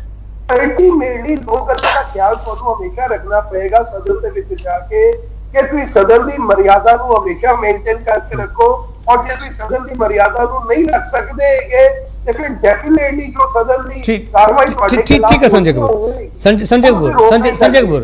ਕਪੂਰ ਰਾਹੁਲ ਗਾਂਧੀ ਤਾਂ ਚੌਥੀ ਵਾਰੀ ਮੈਂਬਰ ਪਾਰਲੀਮੈਂਟ ਬਣੇ ਆ ਜਿੱਥੇ ਤੱਕ ਮੈਨੂੰ ਜਾਣਕਾਰੀ ਹੈ। ਰਾਹੁਲ ਗਾਂਧੀ ਨੂੰ ਸੁਪਰੀਮ ਕੋਰਟ ਤੋਂ ਰਾਹਤ ਮਿਲੀ ਹੈ, ਉਹਨਾਂ ਤੇ ਫਿਰ ਵੀ ਤਾਨੇ ਕੱਸੇ ਜਾ ਰਹੇ ਸੀ ਉੱਥੇ, ਇਹ ਸਭ ਚੰਗੀ ਗੱਲ ਹੈ ਸੰਜੇ ਕਪੂਰ ਜੀ? ਤਾਨੇ ਕਿੰਨੇ ਕੱਸੇ ਹੈਗੀ ਹੈ? ਦੇਖੋ ਜਦੋਂ ਤੁਸੀਂ ਉੱਥੇ ਚਰਚਾ ਚ ਭਾਗ ਲੈਂਦੇ ਹੈਗੇ ਹੋ ਉੱਥੇ ਤੁਹਾਡਾ ਜਿਹੜੀ ਓਪੋਜੀਸ਼ਨ ਪਾਰਟੀ ਜਿਹੜੀ ਤੁਹਾਡੀ ਵਿਰੋਧ ਹੈਗੀ ਤੁਹਾਡਾ ਵਿਰੋਧ ਕਰਨਗੀਆਂ ਇੱਕ ਪਾਰਲੀਮੈਂਟ ਪ੍ਰਕਿਰਿਆ ਦਾ ਇੱਕ ਹਿੱਸਾ ਹੈਗਾ। ਉਹ ਤਾਨੇ ਕੱਸਣ ਵਾਲੀ ਦੀ ਕੋਈ ਗੱਲ ਨਹੀਂ ਹੈਗੀ। ਜਦੋਂ ਇਵਨ ਰੂਲਿੰਗ ਪਾਰਟੀ ਵੱਲੋਂ ਵੀ ਬੋਲਦੇ ਹੈਗੇ ਕਿ ਓਪੋਜੀਸ਼ਨ ਦੇ ਲੋਕ ਵੀ ਤਾਨੇ ਕੱਸਦੇ, ਇਹ ਤਾਂ ਇੱਕ ਰੂਟੀਨ ਪਰੰਪਰਾ ਦਾ ਹਿੱਸਾ ਹੈਗਾ ਹੈ। ਪਰ ਸਦਨ ਦੀ ਮਰਿਆਦਾ ਨੂੰ ਮੇਨਟੇਨ ਕਰਦੇ ਹੋਏ ਜੇ ਕੋਈ ਵਿਸ਼ਾ ਰੱਖਦੇ ਪਏ ਹੋ ਉਹਦੇ ਚ ਕੋਈ ਮੈਂ ਆਬਜੈਕਸ਼ਨੇਬਲ ਗੱਲ ਨਹੀਂ ਸਮਝਦਾ ਹੈਗਾ। ਚਲ ਠੀਕ ਹੈ। ਸ਼ਮਿੰਦਰ ਕੌਰ ਸੰਧੂ ਜੀ ਅੱਜ ਤੁਹਾਡੇ ਸਾਰਿਆਂ ਕੋਲੇ ਮੌਕਾ ਹੈਗਾ, ਤੁਸੀਂ ਗੱਲ ਕਰ ਸਕਦੇ ਹੋ ਕਿਉਂਕਿ ਦੋ ਸਪੋਕਸਪਰਸਨ ਅੱਜ ਨਹੀਂ ਆਏਗੇ। ਸ਼ਮਿੰਦਰ ਕੌਰ ਸੰਧੂ, ਜੋ ਬੀਜੇਪੀ ਦੇ ਸੱਤਾ ਧਿਰ ਤੇ ਇਹ ਇਲਜ਼ਾਮ ਲੱਗਦੇ ਪਏ ਆ ਕਿ ਇੱਕ ਪਾਸੜ ਕਾਰਵਾਈ ਇਹ ਕਰਵਾ ਰਹੇ ਆ, ਤੁਸੀਂ ਇਹਦੇ ਤੇ ਆਪਣੀ ਟਿੱਪਣੀ ਕੀ ਦੋਗੇ? ਥੈਂਕ ਯੂ ਕੇਪੀ ਜੀ। ਦੇਖੋ ਜੀ ਇਹਦੇ ਵਿੱਚ ਕੋਈ ਸ਼ੱਕ ਨਹੀਂ ਕਿ ਕਾਨੂੰਨ ਤੇ ਭੰਗ ਹੋਇਆ ਹੈ ਨਾ। ਮਾਮਲਾ ਜਿਹੜਾ ਪ੍ਰਿਵਿਲੇਜ ਕਮੇਟੀ ਦਾ ਇਸ ਤੇ ਮੈਨੂੰ ਕੇਜਰੀਵਾਲ ਸਾਹਿਬ ਦਾ ਇੱਕ ਡਾਇਲੌਗ ਮੈਂ ਦੁਹਰਾਵਾਂਗੀ ਜੋ ਉਹ ਹਮੇਸ਼ਾ ਕਹਿੰਦੇ ਨੇ ਕਿ ਜੇ ਤੁਸੀਂ ਸੱਚੇ ਹੋ ਤੇ ਜਾਂਚ ਦਾ ਕੀ ਡਰ। ਇਹ ਕਹਿਣਾ ਬਿਲਕੁਲ ਗਲਤ ਹੈ ਕਿ ਕਿਸੇ ਵੀ ਮੈਂਬਰ ਦਾ ਨਾਮ ਆਪਣੀ ਮਰਜ਼ੀ ਨਾਲ ਤੁਸੀਂ ਭੇਜ ਸਕਦੇ ਹੋ। ਇਹ ਤੇ ਕਿਸੇ ਪੰਚਾਇਤ ਵਿੱਚ ਵੀ ਨਹੀਂ ਹੁੰਦਾ ਜੀ, ਇਹ ਤੇ ਫਿਰ ਆਪਣੀ ਰਾਜ ਸਭਾ ਦਾ ਮਾਮਲਾ ਹੈ ਨਾ। ਇਹ ਬਿਲਕੁਲ ਗਲਤ ਹੈ। ਮੈਂ ਤੁਹਾਨੂੰ ਇੱਕ ਗੱਲ ਹੋਰ ਦੱਸਣਾ ਚਾਹਾਂਗੀ, ਇਹ ਸੰਜੇ ਸਿੰਘ ਜੀ ਤੇ ਰਾਘਵ ਚੱਡਾ ਜੀ ਇਹ ਸ਼ਬਦਾਂ ਦਾ ਹੇਰ ਫੇਰ ਕਰਕੇ ਆਪ ਹੀ ਸਹੇੜੀ ਹੋਈ ਆਪਣੀ ਮੁਸੀਬਤ ਤੋਂ ਬਚਣ ਦੀ ਕੋਸ਼ਿਸ਼ ਕਰ ਰਹੇ ਨੇ। ਮੈਂ ਤੁਹਾਨੂੰ 125 ਰੂਲ ਨੰਬਰ 125 ਦਾ ਉਹ ਹਿੱਸਾ ਪੜ੍ਹ ਕੇ ਸੁਣਾਉਣੀ ਆ ਜਿਹਦੇ ਵਿੱਚ ਆਪਦੇ ਝੂਠ ਨੂੰ ਬੇਨਕਾਬ ਹੁੰਦਾ ਹੈ। According to the Rajya Sabha rules, on a motion moved in and adopted by House, bills are from time to time referred to select committees. The members which are specially named in the motion, the members of the select committee on the bill are appointed by the House when the motion that the bill referred to a select committee is made. no member is appointed to a select committee if he is not willing to serve on the committee. The mover has to ascertain that whether the member proposed by him is willing to serve on the committee. मैं ਇਹ ਲਾਈਨਾਂ ਤੁਹਾਨੂੰ ਆਖਰੀ ਤਿੰਨ ਲਾਈਨਾਂ ਪੰਜਾਬੀ ਚ ਦੱਸਦੀ ਆ ਕਿ ਬਿੱਲ ਸਿਲੈਕਟ ਕਮੇਟੀ ਨੂੰ ਭੇਜਣਾ ਤਜਵੀਜ਼ ਕਰਨ ਵਾਲੇ ਦੀ ਜ਼ਿੰਮੇਵਾਰੀ ਹੁੰਦੀ ਹੈ ਕਿ ਜਿਨ੍ਹਾਂ ਮੈਂਬਰਾਂ ਦਾ ਉਹ ਨਾਮ ਭੇਜ ਰਿਹਾ ਹੈ ਉਹ ਇਸ ਕਮੇਟੀ ਚ ਕੰਮ ਕਰਨ ਲਈ ਸਹਿਮਤ ਨੇ। ਕਿ ਰਾਹੁਲ ਚੱਡਾ ਜੀ ਨੇ ਇਹ ਸੁਨਿਸ਼ਚਿਤ ਕੀਤਾ ਸੀਗਾ ਕਿ ਜਿਨ੍ਹਾਂ ਦੇ ਉਹ ਨਾਮ ਪ੍ਰਪੋਜ਼ ਕਰ ਰਹੇ ਨੇ ਉਹਨਾਂ ਨਾਲ ਉਹ ਸਹਿਮਤੀ ਉਹਨਾਂ ਨੇ ਲਈ ਹੈ, ਇਸ ਲਈ ਕਾਨੂੰਨ ਦਾ ਜੀ ਭੰਗ ਹੋਇਆ ਹੈ। ਨਹੀਂ ਤੇ ਇਹਦੇ ਵਿੱਚ ਰਾਘਵ ਚੱਡਾ ਦਾ ਪੱਖ ਵੀ ਰੱਖਣਾ ਪਊਗਾ ਨਾ। ਰਾਘਵ ਚੱਡਾ ਕਹਿੰਦੇ ਆ ਕਿ ਮੇਰੀ ਜਿਹੜੀ ਇਮੇਜ ਹੈ ਉਹਨੂੰ ਸਾਰਾ ਕੁਝ ਖਰਾਬ ਕਰ ਲਈ, ਸਭ ਕੁਝ ਕੀਤਾ ਜਾ ਰਿਹਾ। ਉਹ ਤਾਂ ਵਿਸ਼ੇਸ਼ ਅਧਿਕਾਰ ਕਮੇਟੀ ਕੋਲੇ ਹੈ ਨਾ ਸਾਰਾ ਕੇਸ। ਜੇ ਤੁਸੀਂ ਟਿੱਪਣੀ ਕਰਦੇ ਪਏ ਹੋ ਵੀ ਤੁਹਾਡੇ ਓਪੋਨੈਂਟ ਨੇ ਉਹ, ਇਹਦਾ ਮਤਲਬ ਤੁਸੀਂ ਸੱਤਾ ਧਿਰ ਦੇ ਨਾਲ ਖੜੇ ਹੋ ਨਾ। ਨਹੀਂ, ਅਸੀਂ ਸੱਤਾ ਧਿਰ ਦੇ ਨਾਲ ਨਹੀਂ ਖੜੇ, ਅਸੀਂ ਸੱਚ ਦੇ ਨਾਲ ਖੜੇ ਆ। ਮੈਂ ਤਾਂ ਪਹਿਲੇ ਹੀ ਕਹਿ ਰਹੀ ਆ, ਦੇਖੋ ਕਿ ਕੇਜਰੀਵਾਲ ਸਾਹਿਬ ਜੀ ਕਹਿੰਦੇ ਨੇ ਕਿ ਜੇ ਤੁਸੀਂ ਸੱਚੇ ਹੋ ਤੇ ਜਾਂਚ ਤੋਂ ਕਿਉਂ ਡਰ ਹੈ। ਜਾਂ ਤੇ ਫਿਰ ਰਾਹੁਲ ਚੱਡਾ ਸਾਹਿਬ ਜੀ ਨੂੰ ਮੰਨ ਲੈਣ ਦੀ ਜਾਣਕਾਰੀ ਨਹੀਂ ਸੀ, ਉਹ ਚੇਅਰ ਤੋਂ ਮਾਫੀ ਮੰਗ ਲੈਣ ਤੇ ਚੇਅਰ ਵੀ ਉਹਨਾਂ ਨੂੰ ਮਾਫ ਕਰ ਦੇਗੀ। ਹੁਣ ਮੀਡੀਆ ਦੇ ਵਿੱਚ ਜਾ ਕੇ ਉਸ ਨੂੰ ਹੋਰ ਇਸ ਗੱਲ ਦਾ ਰੋਲਾ ਪਾਣਾ, ਇਹ ਤਾਂ ਇਹਨਾਂ ਦੀ ਫਿਤਰਤ ਹੀ ਇਹੀ ਹੈ ਕਿ ਉਹ ਤਾਂ ਕਹਿੰਦੇ ਪੂਰੀ ਸਾਜ਼ਿਸ਼ ਦਾ ਖੁਲਾਸਾ ਕਰਾਂਗੇ ਅਸੀਂ। ਤੇ ਫਿਰ ਕਰਨ ਜੀ ਖੁਲਾਸਾ ਕਰਨ, ਹੈ ਨਾ, ਸਭ ਦੇ ਸਾਹਮਣੇ ਹੈ ਜੀ। 11 ਇਹਨਾਂ ਨੂੰ ਇਹ ਹੁੰਦਾ ਕਿ ਮੀਡੀਆ ਤੇ ਕਿਸੇ ਨਾ ਕਿਸੇ ਤਰੀਕੇ ਸਾਨੂੰ ਸਪੇਸ ਮਿਲੇ। ਚਲੋ ਹਾਂ ਬੋਲੋ ਸੰਜੇ ਜੀ, ਕੀ ਕਹਿਣਾ ਚਾਹ ਰਹੇ ਹੋ? ਕਿਉਂਕਿ ਜੀ ਮੈਂ ਗੱਲ ਇਹ ਕਹਿਣਾ ਚਾਹ ਰਿਹਾ ਸੀ ਕਿ ਇਹਨਾਂ ਨੇ 4 ਮੈਂਬਰਸ ਦੇ ਨਾਮ ਰਾਘਵ ਚੱਡਾ ਜੀ ਨੇ ਸਿਲੈਕਟ ਕਮੇਟੀ ਲਈ ਭੇਜੇ ਗਏ ਸੀ ਰਾਜ ਸਭਾ ਦੇ ਚੇਅਰਮੈਨ ਨੂੰ। ਰਸ਼ਮੀਤ ਪਾਤਰਾ, ਐਮ ਤੰਬੀਦੁਰਾਈ, ਨਰਹਰੀ ਅਮੀਨ ਤੇ ਐਸ ਪੈਂਗੋਂਗ ਕੋਯਾਨ।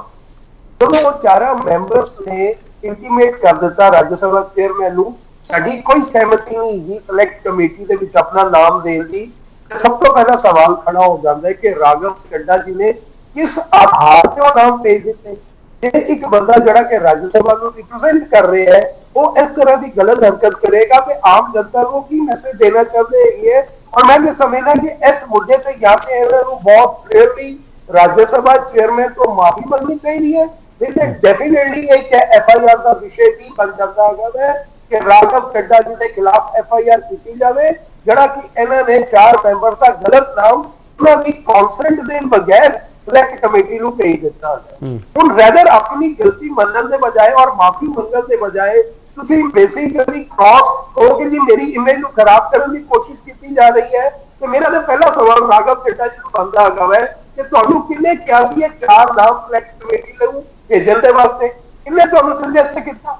ਇਸ ਗੱਲ ਦਾ ਤੇ ਜਵਾਬ ਦੇਣ ਦੇ ਲਈ ਤਿਆਰ ਨਹੀਂ ਹੈ ਔਰ ਆਪਣੀ ਗਲਤੀ ਨੂੰ ਮੰਨਣ ਦੇ ਬਜਾਏ ਰੂਲਿੰਗ ਪਾਰਟੀ ਤੇ ਉਹ ਐਲੀਗੇਸ਼ਨ ਲਗਾ ਰਹੇ हैं। तो ऐसे में हालत है ये कि उल्टा चोर कोतवाल को डांटे। चलो मैं खोर छोटा ब्रेक ठीक है मैं खोर छोटा जिहा ब्रेक ले लवां। ब्रेक तो वापस आवांगे प्रेस रौनकी राम तो समझने की कोशिश करांगे इस पूरे मामले दे विच गलती कितनी गंभीर हुई है ते गलती जे गंभीर हुई है तो कुछ गलतियां इहो जिहियां जिहड़ियां करवाईयां गईयां वो किवें करवाईयां जांदियां ने वापस आके पुछूंगा।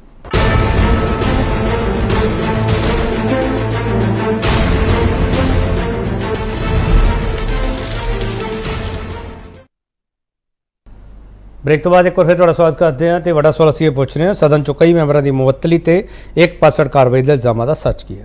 प्रोफैसर रौनकी राम जे असीं सिग्नेचर इशू नूं पासे रख के गल करिए तो सवाल ये बनता है कि जिहड़ी सत्ता धिर है वो की फ्लोर मैनेजमेंट दे विच कामयाब रही इस करके अपोजिशन तो गलतियां हो गई। प्रोफैसर रौनकी राम जब तो लगता कि अपोजिशन दे विचों गलतियां होईयां इसलिए फ्लोर मैनेजमेंट हो गई।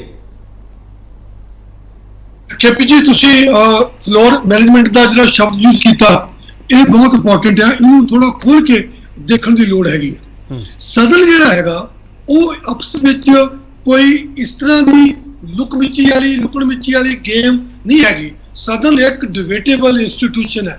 ਜੇ ਤੁਸੀਂ ਦੇਸ਼ ਦੀ ਕਾਨੂੰਨ ਕਰਦਾ ਹੈ ਤੁਸੀਂ ਕਾਨੂੰਨ ਘਾੜੇ ਹੋ। ਜਿਹੜੀ ਐਗਜ਼ੈਕਟਿਵ ਹੈ ਉਹ ਕਾਨੂੰਨ ਲਾਗੂ ਕਰਨ ਵਾਲੀ ਹੈ ਔਰ ਜਿਹੜੀ ਜੁਡੀਸ਼ਰੀ ਆ ਉਹ ਕਾਨੂੰਨ ਦਾ ਨਿਰੀਖਣ ਕਰੇਗੀ। लेकिन कानून घाड़ा कौन है वो पार्लीमेंट है। सर्वोत्तम शक्ति कौन वा पार्लीमेंट है। जिहड़ी सर्वोत्तम शक्ति आ वो पार्लीमेंट नूं लोकां ने दित्ती होई आ। सर्वोत्तम शक्ति लोकतंत्र किहदे कोल वा लोकां कोल वा क्योंकि लोकी 130 करोड़ हैगे आ वो सारे तो बह के कानून घड़ नहीं सकते। उन्हां ने अपने ਨੁਮਾਇੰਦੇ ਚੁਣ ਕੇ ਭੇਜੇ ਹੋਏ ਆ। ਇਹ ਨੁਮਾਇੰਦੇ ਕੌਣ ਨੇ? ਜਿਨ੍ਹਾਂ ਨੂੰ ਲੋਕਾਂ ਦਾ ਵਿਸ਼ਵਾਸ ਇਹਨਾਂ ਨੇ ਜਿੱਤਿਆ ਹੋਇਆ ਹੈਗਾ, ਮਤਦਾਤਾ ਨੇ ਇਹਨਾਂ ਨੂੰ ਆਪਣੀ ਮਤ ਦਿੱਤੀ ਹੋਈ ਆ। ਹੁਣ ਸਵਾਲ ਪੈਦਾ ਹੁੰਦਾ, ਤੁਸੀਂ ਇੱਕ ਪਹਿਲਾਂ ਡਿਬੇਟ ਜਦੋਂ ਸਵਾਲ ਕਰ ਰਹੇ ਸਾਂ ਸੰਜੇ ਕਪੂਰ ਜੀ ਨੂੰ, ਤੁਸੀਂ ਕਿਹਾ ਸੀਗਾ ਕਿ ਪਾਰਲੀਮੈਂਟ ਵਿੱਚ ਵੀ ਤਾਨੇ ਮਾਰੇ ਜਾਂਦੇ ਆ ਤਾਂ ਬੰਦਾ ਫਿਰ ਉੱਥੇ ਉਹਦਾ ਉਸ ਤਰ੍ਹਾਂ ਜਵਾਬ ਦਿੰਦਾ। ਜੇ ਇਸ ਤਰ੍ਹਾਂ ਦਾ ਜੇ ਤੁਸੀਂ ਕਹਿੰਦੇ ਆ ਕਿ ਕੁਝ ਆਪੋਜੀਸ਼ਨ ਦੇ ਮੈਂਬਰਾਂ ਨੂੰ ਬਾਹਰ ਕੀਤਾ ਗਿਆ ਤੇ ਉਹਨਾਂ ਦੀ ਗਲਤੀ ਆ, ਕੁਐਸਚਨ ਇਹ ਪੈਦਾ ਹੁੰਦਾ ਕਿ ਤੁਸੀਂ ਮਾਹੌਲ ਬਣਾਉਣਾ ਸੰਸਦ ਵਿੱਚ। ਉਹ ਜਿਹੜਾ ਮਾਹੌਲ ਹੈ ਉਹ ਜ਼ਿਆਦਾ ਰਿਸਪੌਂਸਿਬਿਲਿਟੀ ਪਾਰਟੀ ਨੂੰ ਪਾਵਰ ਦੀ ਹੈਗੀ ਆ, ਜਿਹਨਾਂ ਨੇ ਸਰਕਾਰ ਬਣਾਈ ਹੋਈ ਆ, ਕਿਵੇਂ ਚਲਾਉਣਾ ਹੈ। ਤੁਸੀਂ ਇਹ ਨਹੀਂ ਹੈਗਾ ਕਿ ਜੋ ਤੁਸੀਂ ਕਾਨੂੰਨ ਬਿੱਲ ਲੈ ਕੇ ਆ ਰਹੇ ਹੋ ਤੁਸੀਂ ਉਹਨੂੰ ਜਿੱਤ ਕੇ ਲਿਆਉਣਾ, ਕਿਉਂਕਿ ਤੁਸੀਂ ਜਿੰਨਾ ਮਰਜ਼ੀ ਉਹ ਆਪੋਜੀਸ਼ਨ ਰੌਲਾ ਪਾਵੇ ਸਾਡੇ ਕੋਲ ਤਾਂ ਬਹੁਤਾ ਹੈਗੀ ਆ, ਅਸੀਂ ਤੁਹਾਨੂੰ ਦਿੱਤੇ ਜਾਣਾ ਹੈਗਾ, ਉਹ ਨਹੀਂ ਹੈਗਾ। ਤੁਸੀਂ ਇੱਕ ਡਿਬੇਟ ਜਿਹੜੀ ਹੈ ਉਹ ਲਿਆ ਕੇ ਸੰਜੀਦਾ ਮਾਹੌਲ ਪੈਦਾ ਕਰਕੇ ਉਹ ਕ੍ਰੀਏਟ ਕਰਨੀ ਆ। ਮੰਨ ਲਓ ਕਿ ਨਵਾਂ ਬੰਦਾ MP ਆ, ਉਹ ਪਹਿਲੀ ਵਾਰੀ ਗਿਆ, ਮੰਨ ਕੇ ਚਲੋ ਬੈਨੀਫਿਟ ਆਫ ਡਾਊਟ, ਉਹਨਾਂ ਨੂੰ 4 ਬੰਦੇ ਤੋਂ ਬਿਨਾਂ ਪੁੱਛੇ ਤੇ ਉਹ ਕੀਤਾ ਗਿਆ। ਇਹ ਵੀ ਹੋ ਸਕਦਾ ਸੀ ਧਿਆਨਦਾਰੀ ਨਾਲ ਕਿ ਵੀ ਦੇਖੋ ਇਹ ਲੋਕ ਸਭਾ ਹੈ, ਤੁਹਾਨੂੰ ਪਤਾ ਹੋਣਾ ਚਾਹੀਦਾ ਹੈ, ਤੁਸੀਂ ਰਾਜ ਸਭਾ ਦੇ ਮੈਂਬਰ ਬਣੇ ਹੋ, ਤੁਹਾਨੂੰ ਪਤਾ ਹੈ ਕਿ ਇਹ ਬਿੱਲ ਇਸ ਤਰ੍ਹਾਂ ਜਾਣਾ ਹੈ, ਇਹ ਨਾਮ ਵਿੱਚ ਪਤਾ ਲੱਗਾ ਕਿ 4 ਮੈਂਬਰ ਨੇ, ਉਹਨਾਂ ਨੇ ਆਪਣਾ ਨਾਮ ਦੇ ਬਾਰੇ ਤੁਸੀਂ ਉਹਨਾਂ ਤੋਂ ਕੰਸੈਂਟ ਲਈ ਸੀਗੀ ਕਿ ਤੁਸੀਂ ਸਾਨੂੰ ਪ੍ਰੂਫ ਦੇ ਸਕਦੇ ਹੋ। ਇੰਨਾ ਕੁਝ ਬਹੁਤ ਹੁੰਦਾ ਹੈਗਾ। ਇੱਕ ਜਿਹੜੀ ਗਲਤੀ ਆ ਉਹਨੂੰ ਦਰਾਉਣਾ, ਇੱਕ ਗਲਤੀ ਨੂੰ ਸਮਝਾਉਣਾ, ਇੱਕ ਤਰ੍ਹਾਂ ਸਾਡੇ ਲੋਕ ਸਭਾ ਦੇ ਵਿੱਚ ਇੱਕ ਅਸੀਂ ਨਾਲ ਜਿਹੜੇ MP ਨੇ ਉਹ ਲੋਕਾਂ ਨੂੰ ਰਿਪਰੈਜ਼ੈਂਟ ਵੀ ਕਰਦੇ ਨੇ। ਇਹ ਜ਼ਰੂਰੀ ਨਹੀਂ ਹੈਗਾ ਇੱਕ ਵਾਰੀ ਤੁਸੀਂ ਜਿੱਤ ਕੇ ਆ ਕੇ ਤੁਹਾਨੂੰ ਪੂਰੀ ਸੰਵਿਧਾਨ ਦੀ ਸਮਝ ਆ ਗਈ, ਤੁਸੀਂ ਤਾਂ ਇਲੈਕਸ਼ਨ ਜਿੱਤ ਜਾਂਦੇ ਹੋ, ਵੋਟਾਂ ਮਿਲ ਜਾਂਦੀਆਂ ਨੇ, ਪਰ ਕਨਸਟੀਟਿਊਸ਼ਨ ਦੀ ਸਮਝ ਹੋਣਾ, ਲੋਕ ਸਭਾ 'ਚ ਜਾ ਕੇ ਬਿੱਲ ਕਿਵੇਂ ਪੇਸ਼ ਹੁੰਦੇ ਨੇ, ਕਿਵੇਂ ਪਾਸ ਹੁੰਦੇ ਨੇ, ਕੀ ਕਮੇਟੀਆਂ ਨੇ, ਇਹ ਬਹੁਤ KP ਬਹੁਤ ਲੰਬਾ ਪ੍ਰੋਸੈਸ ਹੈ। ਕਿਉਂਕਿ ਸਾਰੇ ਤਾਂ MP ਪੋਲੀਟੀਕਲ ਸਾਇੰਸ ਦੇ ਉੱਤੇ MA ਕਰਕੇ ਨਹੀਂ ਗਏ ਹੁੰਦੇ, ਜੇ ਕੋਈ MA ਕਰਦਾ ਵੀ ਹੈ ਤਾਂ ਉਹਦੇ 'ਚ ਸਾਰੀ ਕੁਝ ਟ੍ਰੇਨਿੰਗ ਨਹੀਂ ਹੁੰਦੀ ਹੈਗੀ। ਇਸ ਕਰਕੇ ਜਿਹੜੇ ਸੀਨੀਅਰ ਸੰਸਦ ਦੇ ਮੈਂਬਰ ਨੇ ਉਹਨਾਂ ਦਾ ਵੀ ਰੋਲ ਅਦਾ ਹੁੰਦਾ ਕਿ ਕਿਵੇਂ ਚੱਲਦਾ। ਇਸ ਕਰਕੇ ਮੈਨੂੰ ਲੱਗਦਾ ਹੈ ਤੁਸੀਂ ਕਿਸੇ ਪਾਰਟੀ ਨੂੰ ਵੀ ਇਹਦੇ ਚੋਂ ਬਾਹਰ ਨਹੀਂ ਕਰ ਸਕਦੇ। ਪਾਰਟੀ ਜਿਹੜੀ ਪਾਵਰ ਚ ਧਿਰ ਉਹ ਵੀ ਆਪੋਜੀਸ਼ਨ ਵੀ ਸਾਰਿਆਂ ਦੀ ਇਹਦੇ ਚ ਮੈਂ ਕਹਾਂਗਾ ਬਹੁਤ ਵੱਡਾ ਸਵਾਲ ਤੁਸੀਂ ਚੁੱਕਿਆ, ਬਹੁਤ ਵੱਡਾ ਸਵਾਲ ਚੁੱਕਿਆ। ਸ਼ਮਿੰਦਰ ਕੌਰ ਸੰਧੂ, ਮਾਹੌਲ ਇੱਕ ਸਾਜ਼ਗਾਰ ਬਣਾਉਣਾ ਹੋਵੇ ਉਸਾਰੂ ਡਿਬੇਟ ਦੇ ਲਈ ਤਾਂ ਉਹਦੇ ਲਈ ਜਿਹੜਾ ਹੋਸਟ ਹੁੰਦਾ ਉਹ ਵੱਧ ਜ਼ਿੰਮੇਵਾਰ ਹੁੰਦਾ। ਇੱਥੇ ਤੱਕ ਕਿ ਤੁਸੀਂ ਇਹ ਜ਼ਿੰਮੇਵਾਰੀ ਮੇਰੇ ਤੇ ਵੀ ਲਾ ਸਕਦੇ ਹੋ ਕਿ ਮੈਂ ਉਸ ਡਿਬੇਟ ਨੂੰ ਸਾਜ਼ਗਾਰ ਬਣਾ ਸਕਦਾ ਕਿ ਨਹੀਂ ਬਣਾ ਸਕਦਾਗਾ। ਜਿਵੇਂ ਉੱਥੇ ਸਪੀਕਰ ਦੀ ਜ਼ਿੰਮੇਵਾਰੀ ਹੁੰਦੀ ਹੈ, ਜਿਵੇਂ ਉੱਥੇ ਜਿਹੜੀ ਪਾਵਰ 'ਚ ਹੈ ਪੋਲੀਟਿਕਸ, ਜਿਹੜੀ ਪੋਲੀਟੀਕਲ ਧਿਰ ਹੈ ਉਹਦੀ ਜ਼ਿੰਮੇਵਾਰੀ ਹੁੰਦੀ ਹੈ। ਪ੍ਰੋਫੈਸਰ ਰੌਣਕੀ ਰਾਮ ਦੱਸਦੇ ਪਏ ਆ ਕਿ ਤੁਹਾਨੂੰ ਲੱਗਦਾ ਕਿ ਜਿਹੜੀ ਪੋਲੀਟੀਕਲ ਪਾਰਟੀ ਪਾਵਰ 'ਚ ਹੈਗੀ ਹੈ ਉਹ ਇਹ ਉਸਾਰੂ ਭੂਮਿਕਾ ਨਿਭਾ ਰਹੀ ਹੈ ਜਾਂ ਨਹੀਂ? ਸ਼ਮਿੰਦਰ ਕੌਰ ਸੰਧੂ, ਦੇਖੋ ਜੀ, ਬੀਜੇਪੀ ਵੱਲੋਂ ਜੋ ਰਵੱਈਆ ਅਪਣਾਇਆ ਜਾ ਰਿਹਾ ਹੈ ਉਹ ਬਿਲਕੁਲ ਤਾਨਾਸ਼ਾਹੀ ਰਵੱਈਆ ਹੈ। ਭਾਵੇਂ ਆਪ ਦੇ ਐਮਪੀਆਂ ਨੇ ਦਾ ਵਿਹਾਰ ਬਿਲਕੁਲ ਠੀਕ ਨਹੀਂ, ਨਾ ਮਾਫੀਯੋਗ ਹੈ, ਪਰ ਬੀਜੇਪੀ ਦੇ ਸਦਨ ਵਿਚਲੇ ਜਿਹੜੇ ਵਿਵਹਾਰ ਉਹ ਸੱਤਾ ਵਿੱਚ ਕਰ ਰਹੀ ਹੈ ਉਹਦੇ 'ਚ ਉਹਦਾ ਸੱਤਾ ਦਾ ਹੰਕਾਰ ਸਪਸ਼ਟ ਦਿਖਦਾ ਹੈ। ਦੇਖੋ, ਭਾਵੇਂ ਰਿੰਕੂ ਜੀ ਨੇ ਤੇ ਸੰਜੇ ਸਿੰਘ ਜੀ ਨੇ ਸਪੀਕਰ ਸਾਹਿਬ ਦੇ 4 ਵਾਰ ਰੋਕਣ ਤੋਂ ਬਾਵਜੂਦ ਵੀ ਵਿਰੋਧ ਕੀਤਾ, ਉਹਨਾਂ ਤੇ ਅਨੁਸ਼ਾਸਨ ਭੰਗ ਕਰਨ ਦੇ ਦੋਸ਼ ਲੱਗੇ ਨੇ, ਜੋ ਬੜੇ ਗੰਭੀਰ ਦੋਸ਼ ਨੇ। ਕੁਝ ਸਮਾਂ ਪਹਿਲਾਂ ਸਰਦਾਰ ਸੁਖਬੀਰ ਸਿੰਘ ਬਾਦਲ ਜੀ ਤੇ ਬੀਬਾ ਹਰਸਿਮਰਤ ਕੌਰ ਜੀ ਨੇ ਵੀ ਪਾਰਲੀਮੈਂਟ ਦੇ ਵਿੱਚ ਆਪਣਾ ਬੰਦੀ ਸਿੰਘਾਂ ਦਾ ਮੁੱਦਾ ਰੱਖਿਆ, ਉਹ ਵੀ ਬਿਨਾਂ ਅਨੁਸ਼ਾਸਨ ਭੰਗ ਕੀਤੇ। ਇਹ ਸਮਝ, ਕਨਸਟੀਟਿਊਸ਼ਨਲ ਸਮਝ ਹੋਣੀ ਬਹੁਤ ਜ਼ਰੂਰੀ ਹੈ। ਮੈਂ ਪ੍ਰੋਫੈਸਰ ਸਾਹਿਬ ਨਾਲ ਬਿਲਕੁਲ ਐਗਰੀ ਕਰਦੀ ਹਾਂ ਕਿ ਤੁਸੀਂ ਆਪਣੀ ਰਿਸਪੌਂਸਿਬਿਲਿਟੀ ਵੀ ਸਮਝੋ, ਕਿਉਂਕਿ ਬੀਬਾ ਹਰਸਿਮਰਤ ਜੀ ਨੇ ਜੋ ਵੀ ਮੁੱਦੇ ਦਿੱਤੇ ਉਹਨਾਂ ਦਾ ਮਕਸਦ ਮੁੱਦਾ ਸੀ, ਨਾ ਕਿ ਉੱਥੇ ਹੱਲਾ ਗੁੱਲਾ ਕਰਨਾ। ਆਮ ਆਦਮੀ ਪਾਰਟੀ ਕੋਲ ਕੋਈ ਮੁੱਦਾ ਤਾਂ ਹੈ ਨਹੀਂ, ਉਹਨਾਂ ਨੇ ਸਿਰਫ ਮੀਡੀਆ ਅਟੈਂਸ਼ਨ ਲੈਣੀ ਹੁੰਦੀ ਹੈ। ਕੇਜਰੀਵਾਲ ਸਾਹਿਬ ਆਪ ਤਾਂ ਪਾਰਲੀਮੈਂਟ ਦੇ ਵਿੱਚ ਆ ਨਹੀਂ ਸਕਦੇ। ਜੇ ਮੀਡੀਆ ਅਟੈਂਸ਼ਨ ਲੈਣੀ ਹੁੰਦੀ ਫਿਰ ਆ ਜਾਂਦੇ ਨਾ ਡਿਬੇਟ 'ਚ। ਇੱਥੇ ਫਿਰ ਆਣਗੇ, ਕਿਹੜੇ ਮੂੰਹ ਨਾਲ ਆਣਗੇ ਜੀ? ਦੱਸੋ ਕਿਹੜੇ ਮੂੰਹ ਨਾਲ ਆਣਗੇ? ਤੁਸੀਂ ਆਪ ਹੀ ਦੱਸੋ। ਇੱਥੇ ਆਣਾ ਚਾਹੀਦਾ, ਉਹਨਾਂ ਦੀ ਜ਼ਿੰਮੇਵਾਰੀ ਬਣਦੀ ਹੈ। ਸਵਾਲਾਂ ਤੋਂ ਕਿਉਂ ਭੱਜ ਰਹੀ ਹੈ? ਅਸੀਂ ਵੋਟਾਂ, ਪੰਜਾਬ ਦੇ ਲੋਕਾਂ ਨੇ ਵੋਟਾਂ ਪਾ ਕੇ ਉਹਨਾਂ ਨੂੰ ਜਤਾਇਆ ਹੈ, ਉਹ ਰਿਪਰੈਜ਼ੈਂਟ ਕਰ ਰਹੇ ਨੇ ਇਹ ਪੰਜਾਬ ਨੂੰ। ਤੇ ਸਾਡੇ ਰਿਪਰੈਜ਼ੈਂਟੇਟਿਵ ਵੀ ਦੇਖੋ ਰਿਸਪੌਂਸਿਬਿਲਿਟੀ ਦੇ ਨਾਲ ਥੋੜੀ ਆਨਸਰੇਬਲ ਵੀ ਤੁਸੀਂ ਹੋ ਜਾਂਦੇ ਹੋ। ਚਲੋ ਮੈਂ ਜਦੋਂ ਤੁਸੀਂ ਨਹੀਂ ਨਿਭਾਉਂਦੇ ਤੇ ਫਿਰ ਗਲਤ ਗੱਲ ਹੈ ਨਾ। ਮੈਂ ਪ੍ਰੋਫੈਸਰ ਸੰਖੇਪ ਵਿੱਚ ਜਵਾਬ ਦਿਓ। ਪ੍ਰੋਫੈਸਰ ਰੌਣਕੀ ਰਾਮ, ਹੋ ਸਕਦਾ ਹੈ ਕਿ ਤੁਸੀਂ ਕਹਿ ਰਹੇ ਹੋ ਕਿ ਸਟ੍ਰੈਟਜੀ ਵੀ ਹੋ ਸਕਦੀ ਹੈ ਵੀ ਸਪੋਕਸਪਰਸਨ ਨਹੀਂ ਆਏ, ਪਰ ਸਰ ਇੱਕ ਇਹ ਵੀ ਹੋ ਸਕਦਾ ਨਾ ਵੀ ਸਾਡੇ ਸਪੋਕਸਪਰਸਨ ਤੋਂ ਕੁਝ ਇਹੋ ਜਿਹਾ ਨਾ ਬੋਲਿਆ ਜਾਵੇ ਜਿਹੜਾ ਸਦਨ ਦੀ ਗਰਿਮਾ ਦੇ ਹਿਸਾਬ ਦੇ ਨਾਲ ਨਾ ਹੋਵੇ। ਇਹ ਵੀ ਹੋ ਸਕਦਾ ਹੈ ਪ੍ਰੋਫੈਸਰ ਰੌਣਕੀ ਰਾਮ, ਬਚਣ ਦੀ ਕੋਸ਼ਿਸ਼ ਹੋਵੇ। ਪਤਾ ਕੀ ਗੱਲ ਹੈ ਪ੍ਰੋਫੈਸਰ ਰੌਣਕੀ ਰਾਮ, ਕੋਈ ਮੇਰਾ ਤਾਂ ਪਤਾ ਨਹੀਂ, ਕੁਝ ਐਂਕਰ ਬੜੇ ਚਲਾਕ ਹੁੰਦੇ ਆ, ਪਤਾ ਨਹੀਂ ਕੀ ਕੁਝ ਕਢਵਾ ਲੈਂਦੇ ਆ। ਮੈਂ ਤੇ ਕੇਪੀ ਸਾਹਿਬ ਮੈਂ ਤਾਂ ਪਹਿਲੇ ਕਹਿਣ ਲੱਗਾ ਸੀਗਾ ਕਿ ਜੇ ਜਿਹੜੀ ਪਾਵਰ 'ਚ ਧਿਰ ਵਾ ਜੇ ਉਹਨਾਂ ਨੂੰ ਥੋੜੀ ਜਿਹੀ ਸ਼ਾਂਤੀ ਰੱਖਣੀ ਚਾਹੀਦੀ ਆ ਕਿ ਹੁਣ ਤੁਸੀਂ 2-3 ਵਾਰੀ ਕਹਿੰਦੇ ਤਾਂ ਸਪੋਕਸਮੈਨ ਨਹੀਂ ਆਏ ਉਹਨਾਂ ਤੁਸੀਂ ਵੀ ਉਹਨੂੰ ਮਾਫ ਕਰਦੇ, ਕੋਈ ਗੱਲ ਨਹੀਂ, ਕੋਈ ਕੰਮ ਵੀ ਪੈ ਸਕਦਾ ਹੈਗਾ, ਐਸੀ ਗੱਲ ਨਹੀਂ, ਪਰ ਕੁਐਸਚਨ ਹੈ ਕਿ ਜੇ ਆਏ ਹੁੰਦੇ ਉਹ ਬਹੁਤ ਵਧੀਆ ਆਪਣਾ ਵਿਊ ਪੁਆਇੰਟ ਰੱਖ ਸਕਦੇ ਸੀ, ਬਹੁਤ ਵਧੀਆ ਦੱਸ ਸਕਦੇ ਸੀ, ਆਈਡੀਆ ਮਿਲ ਸਕਦੇ ਸੀ। ਚਲੋ ਸੰਜੇ ਕਪੂਰ ਜੀ ਸ਼੍ਰੋਮਣੀ ਅਕਾਲੀ ਦਲ ਕਹਿ ਰਿਹਾ ਹੈ ਕਿ ਤੁਹਾਡਾ ਤਾਨਾਸ਼ਾਹ ਰਵੱਈਆ ਕੇਪੀ ਜੀ ਗੱਲ ਪਤਾ ਕੀ ਆ ਰਹੀ ਹੈ ਕਿ ਇੱਕ ਕਹਾਵਤ ਹੈਗੀ ਹੈ ਕਿ ignorance of law is no excuse.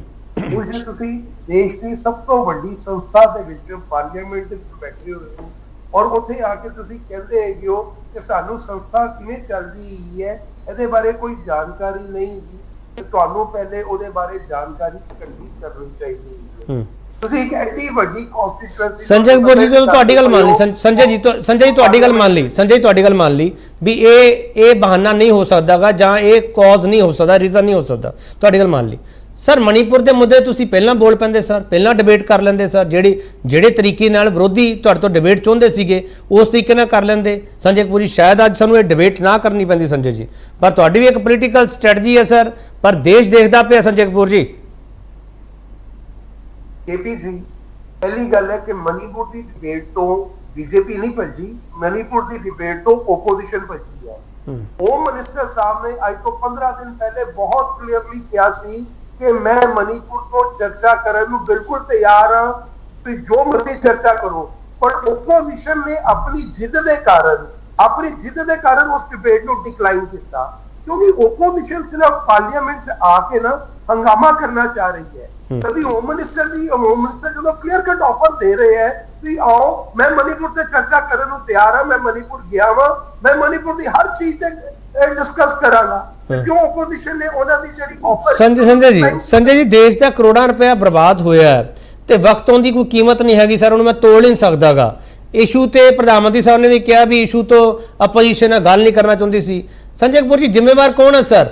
ਇਹ ਕਰੋੜਾਂ ਰੁਪਇਆ ਬਰਬਾਦ ਹੋਣਾ, ਵਕਤ ਬਰਬਾਦ ਹੋਣਾ ਜਿਹੜਾ ਅਨਮੋਲ ਹੈ ਸਰ ਸੰਜੇ ਕਪੂਰ ਜੀ। ਮੈਂ ਤੇ ਖੁਦ ਇਸ ਗੱਲ ਨਾਲ ਤੁਹਾਡੀ ਕੇਪੀ ਜੀ ਐਗਰੀ ਕਰ ਰਿਹਾ ਕਿ ਜਿਹੜੇ ਲੋਕਾਂ ਨੇ ਇਹ ਸੰਸਦਾਂ ਨੂੰ ਚੁਣ ਕੇ ਭੇਜਿਆ ਪਾਰਲੀਮੈਂਟ ਦੇ ਵਿੱਚ, ਇਹ ਉੱਥੇ ਡਿਬੇਟ ਕਰਨ ਦੇ ਬਜਾਏ, ਮੁੱਦਿਆਂ ਦੀ ਗੱਲ ਕਰਨ ਦੇ ਬਜਾਏ ਇੱਕ ਵਾਕਆਊਟ ਕਰਨ ਔਰ ਹੰਗਾਮਾ ਕਰਨ। ਨਹੀਂ ਤੁਹਾਡਾ ਕੋਈ ਕਸੂਰ ਨਹੀਂ ਸੰਜੇ ਜੀ, ਆਪੋਜੀਸ਼ਨ ਦਾ ਤਾਂ ਸਾਰਾ ਹੀ ਕਸੂਰ ਹੈ, ਤੁਹਾਡਾ ਕੋਈ ਕਸੂਰ ਨਹੀਂਗਾ ਸੰਜੇ ਜੀ। ਸਾਡਾ ਕੋਈ ਕਸੂਰ ਨਹੀਂ ਦਾ, ਆਪਾਂ ਤੇ ਕਲੀਅਰ ਕੱਟ ਮਣੀਪੁਰ ਤੇ ਇਹਨਾਂ ਨੂੰ ਡਿਬੇਟ ਦੀ ਆਫਰ ਕੀਤੀ ਹੈ ਕਿ ਆਓ ਚਰਚਾ ਕਰੋ, ਪਰ ਇਹ ਡਿਬੇਟ ਤੋਂ ਭੱਜੇਗੀ। ਚਲੋ ਤਾਂ ਸਰ ਤੁਸੀਂ ਸਰ ਮਣੀਪੁਰ ਦੇ ਉੱਤੇ ਗੱਲ ਕਰ ਲੈਂਦੇ, ਕੰਡੀਸ਼ਨ ਲਗਾ ਕੇ ਡਿਬੇਟ ਨਹੀਂ ਹੁੰਦੀ ਕੇਪੀ ਜੀ। ਔਰ ਜੇ ਓਪੋਜੀਸ਼ਨ ਸੋਚੇ ਕਿ ਸਾਡੀ ਇੰਸਟਰਕਸ਼ਨ ਦੇ ਅਕੋਰਡਿੰਗਲੀ ਰੂਲਿੰਗ ਪਾਰਟੀ ਨੂੰ ਚੱਲਣਾ ਪਏਗਾ ਤੇ ਉਹ ਪੋਸੀਬਲ ਨਹੀਂ ਹੁੰਦਾ। ਚਲੋ ਉਹਨਾਂ ਨੂੰ ਇਸ਼ੂ ਤੇ ਰਹਿਣਾ ਪਏਗਾ, ਇਸ਼ੂ ਤੇ ਆਪਾਂ ਗੱਲ ਕਰਨ ਨੂੰ ਤਿਆਰ ਹੈਗੇ ਸੀ। ਸਾਡੀ ਸਾਰੇ ਉੱਥੇ ਐਮਪੀ ਬੈਠੇ ਹੋਏ ਸੀ ਔਰ ਹੋਮ ਮਿਨਿਸਟਰ ਸਾਹਿਬ ਨੇ ਕਲੀਅਰਲੀ ਉਹਨਾਂ ਨੂੰ ਕਿਹਾ ਕਿ ਆਓ ਮਣੀਪੁਰ ਤੇ ਚਰਚਾ ਕਰੋ, ਔਰ ਇਹਨਾਂ ਨੇ ਵਾਕਆਊਟ ਕੀਤਾ। ਚਲੋ ਕੁੱਲ ਮਿਲਾ ਕੇ ਅੜੀ ਕਰਕੇ ਸਾਰਾ ਮਾਮਲਾ ਇਹ ਹੋਇਆ, ਤੁਹਾਨੂੰ ਇਹ ਲੱਗਦਾ ਸੰਜੇ ਕਪੂਰ? ਚਲੋ ਇੱਕ ਛੋਟਾ ਬਿਲਕੁਲ ਜਿੱਦ ਕਰਦਾ ਪਿਆ। ਚਲੋ ਮੈਂ ਇੱਕ ਛੋਟਾ ਬ੍ਰੇਕ ਲੈਣਾ ਸਰ, ਚਲੋ ਮੈਂ ਇੱਕ ਛੋਟਾ ਬ੍ਰੇਕ ਲੈ ਰਿਹਾ ਸਰ, ਬ੍ਰੇਕ ਲੈ ਰਿਹਾ। ਚਲੋ ਜਿੱਦ ਜਿਹੜੀ ਉਹ ਕਿੰਨੇ ਕੀਤੀ ਕਿੰਨੇ ਨਹੀਂ ਕੀਤੀ ਕਿ ਸਵਾਲ ਬਹੁਤ ਸਾਰੇ ਆ, ਪਰ ਦੇਸ਼ ਇਸ ਸਾਰੀ ਜਿੱਦ ਨੂੰ ਦੇਖਦਾ ਪਿਆ, ਜਿੱਦ ਕਿੰਦੀ ਸਹੀ ਹੈਗੀ ਤੇ ਜਿੱਦ ਕਿੰਦੀ ਗਲਤ ਹੈਗੀ ਹੈ। ਕਮਸਾਨ ਕਿਉਂ ਆ? ਵਾਪਸ ਆ ਰਹੇ।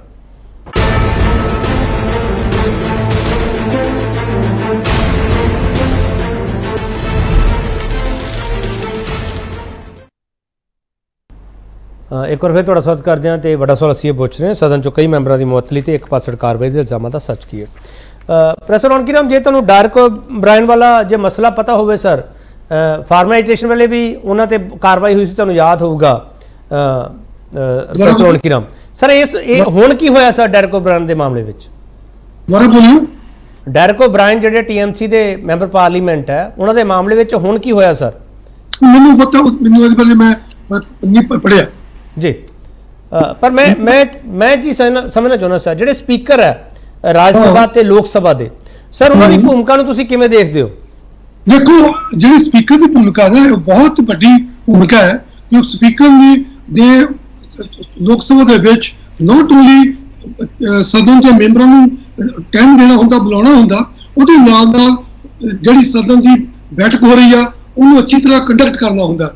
ਤੁਸੀਂ ਦੇਖਿਆ ਹੋਣਾ ਕਿ ਕੋਈ ਵੀ ਮੈਂਬਰ ਹੈ, ਚਾਹੇ ਉਹ ਪ੍ਰਾਈਮ ਮਿਨਿਸਟਰ ਹੈ, ਚਾਹੇ ਉਹ ਹੋਮ ਮਿਨਿਸਟਰ ਹੈ, ਜਦੋਂ ਵੀ ਸਦਨ 'ਚ ਗੱਲ ਕਰਦੇ ਹੋ ਸਪੀਕਰ ਮਹੋਦਿਆ ਨੂੰ ਸੰਬੋਧਿਤ ਹੋ ਕੇ ਗੱਲ ਕਰਦੇ ਨੇ। ਸਪੀਕਰ ਦਾ ਇੱਕ ਰੋਲ ਹੈਗਾ, ਸੋ ਸਪੀਕਰ ਤੋਂ ਵੀ ਐਕਸਪੈਕਟ ਕੀਤਾ ਜਾਂਦਾ ਕਿ ਉਹ ਇਸ ਰੋਲ ਨੂੰ ਨਿਰਪੱਖ ਹੋ ਕੇ ਜਿਹੜਾ ਸਮੇਂ ਹੈ ਸਭ ਨੂੰ ਬਰਾਬਰ ਸਮੇਂ ਦਿੱਤਾ ਜਾਵੇ। ਔਰ ਜਦੋਂ ਉਸ ਤੱਕ ਸਪੀਕਰ ਦੇ ਵੱਲੋਂ ਇਸ ਤਰ੍ਹਾਂ ਦੀ ਕੋਈ ਨਹੀਂ ਜਾਂਦੀ ਪਈ ਨੂੰ ਮਾਰਸ਼ਲ ਬਾਹਰ ਕਰ ਦੇਣਗੇ, ਇਸ ਤਰ੍ਹਾਂ ਦਾ speaker has a great role to play, ਕਿਉਂਕਿ ਸਪੀਕਰ ਜਿਹੜਾ ਹੁੰਦਾ ਉਸ ਵਕਤ ਨਹੀਂ ਮੇਰੇ ਸਦਨ ਤੋਂ ਬਾਅਦ ਸਾਰੀ ਪਾਵਰ ਇੱਕ ਲੋਕਾਂ ਦਾ ਸਵਾਲ ਹੈ, ਇੱਕ ਲੋਕਾਂ ਦਾ ਸਵਾਲ ਹੈ ਪ੍ਰੋਫੈਸਰ ਰੌਣਕੀ ਰਾਮ, ਉਹ ਕਹਿੰਦੇ ਜਦੋਂ ਸਾਡੀ ਸਸਪੈਂਸ਼ਨ ਹੁੰਦੀ ਹੈ ਤਾਂ ਸਾਨੂੰ ਤਨਖਾਹ ਨਹੀਂ ਮਿਲਦੀਗੀ ਉਸ ਕੰਪਨੀ ਵੱਲੋਂ ਜਾਂ ਉਸ ਅਦਾਰੇ ਵੱਲੋਂ ਜਿੱਥੇ ਅਸੀਂ ਕੰਮ ਕਰਦੇ ਹਾਂ।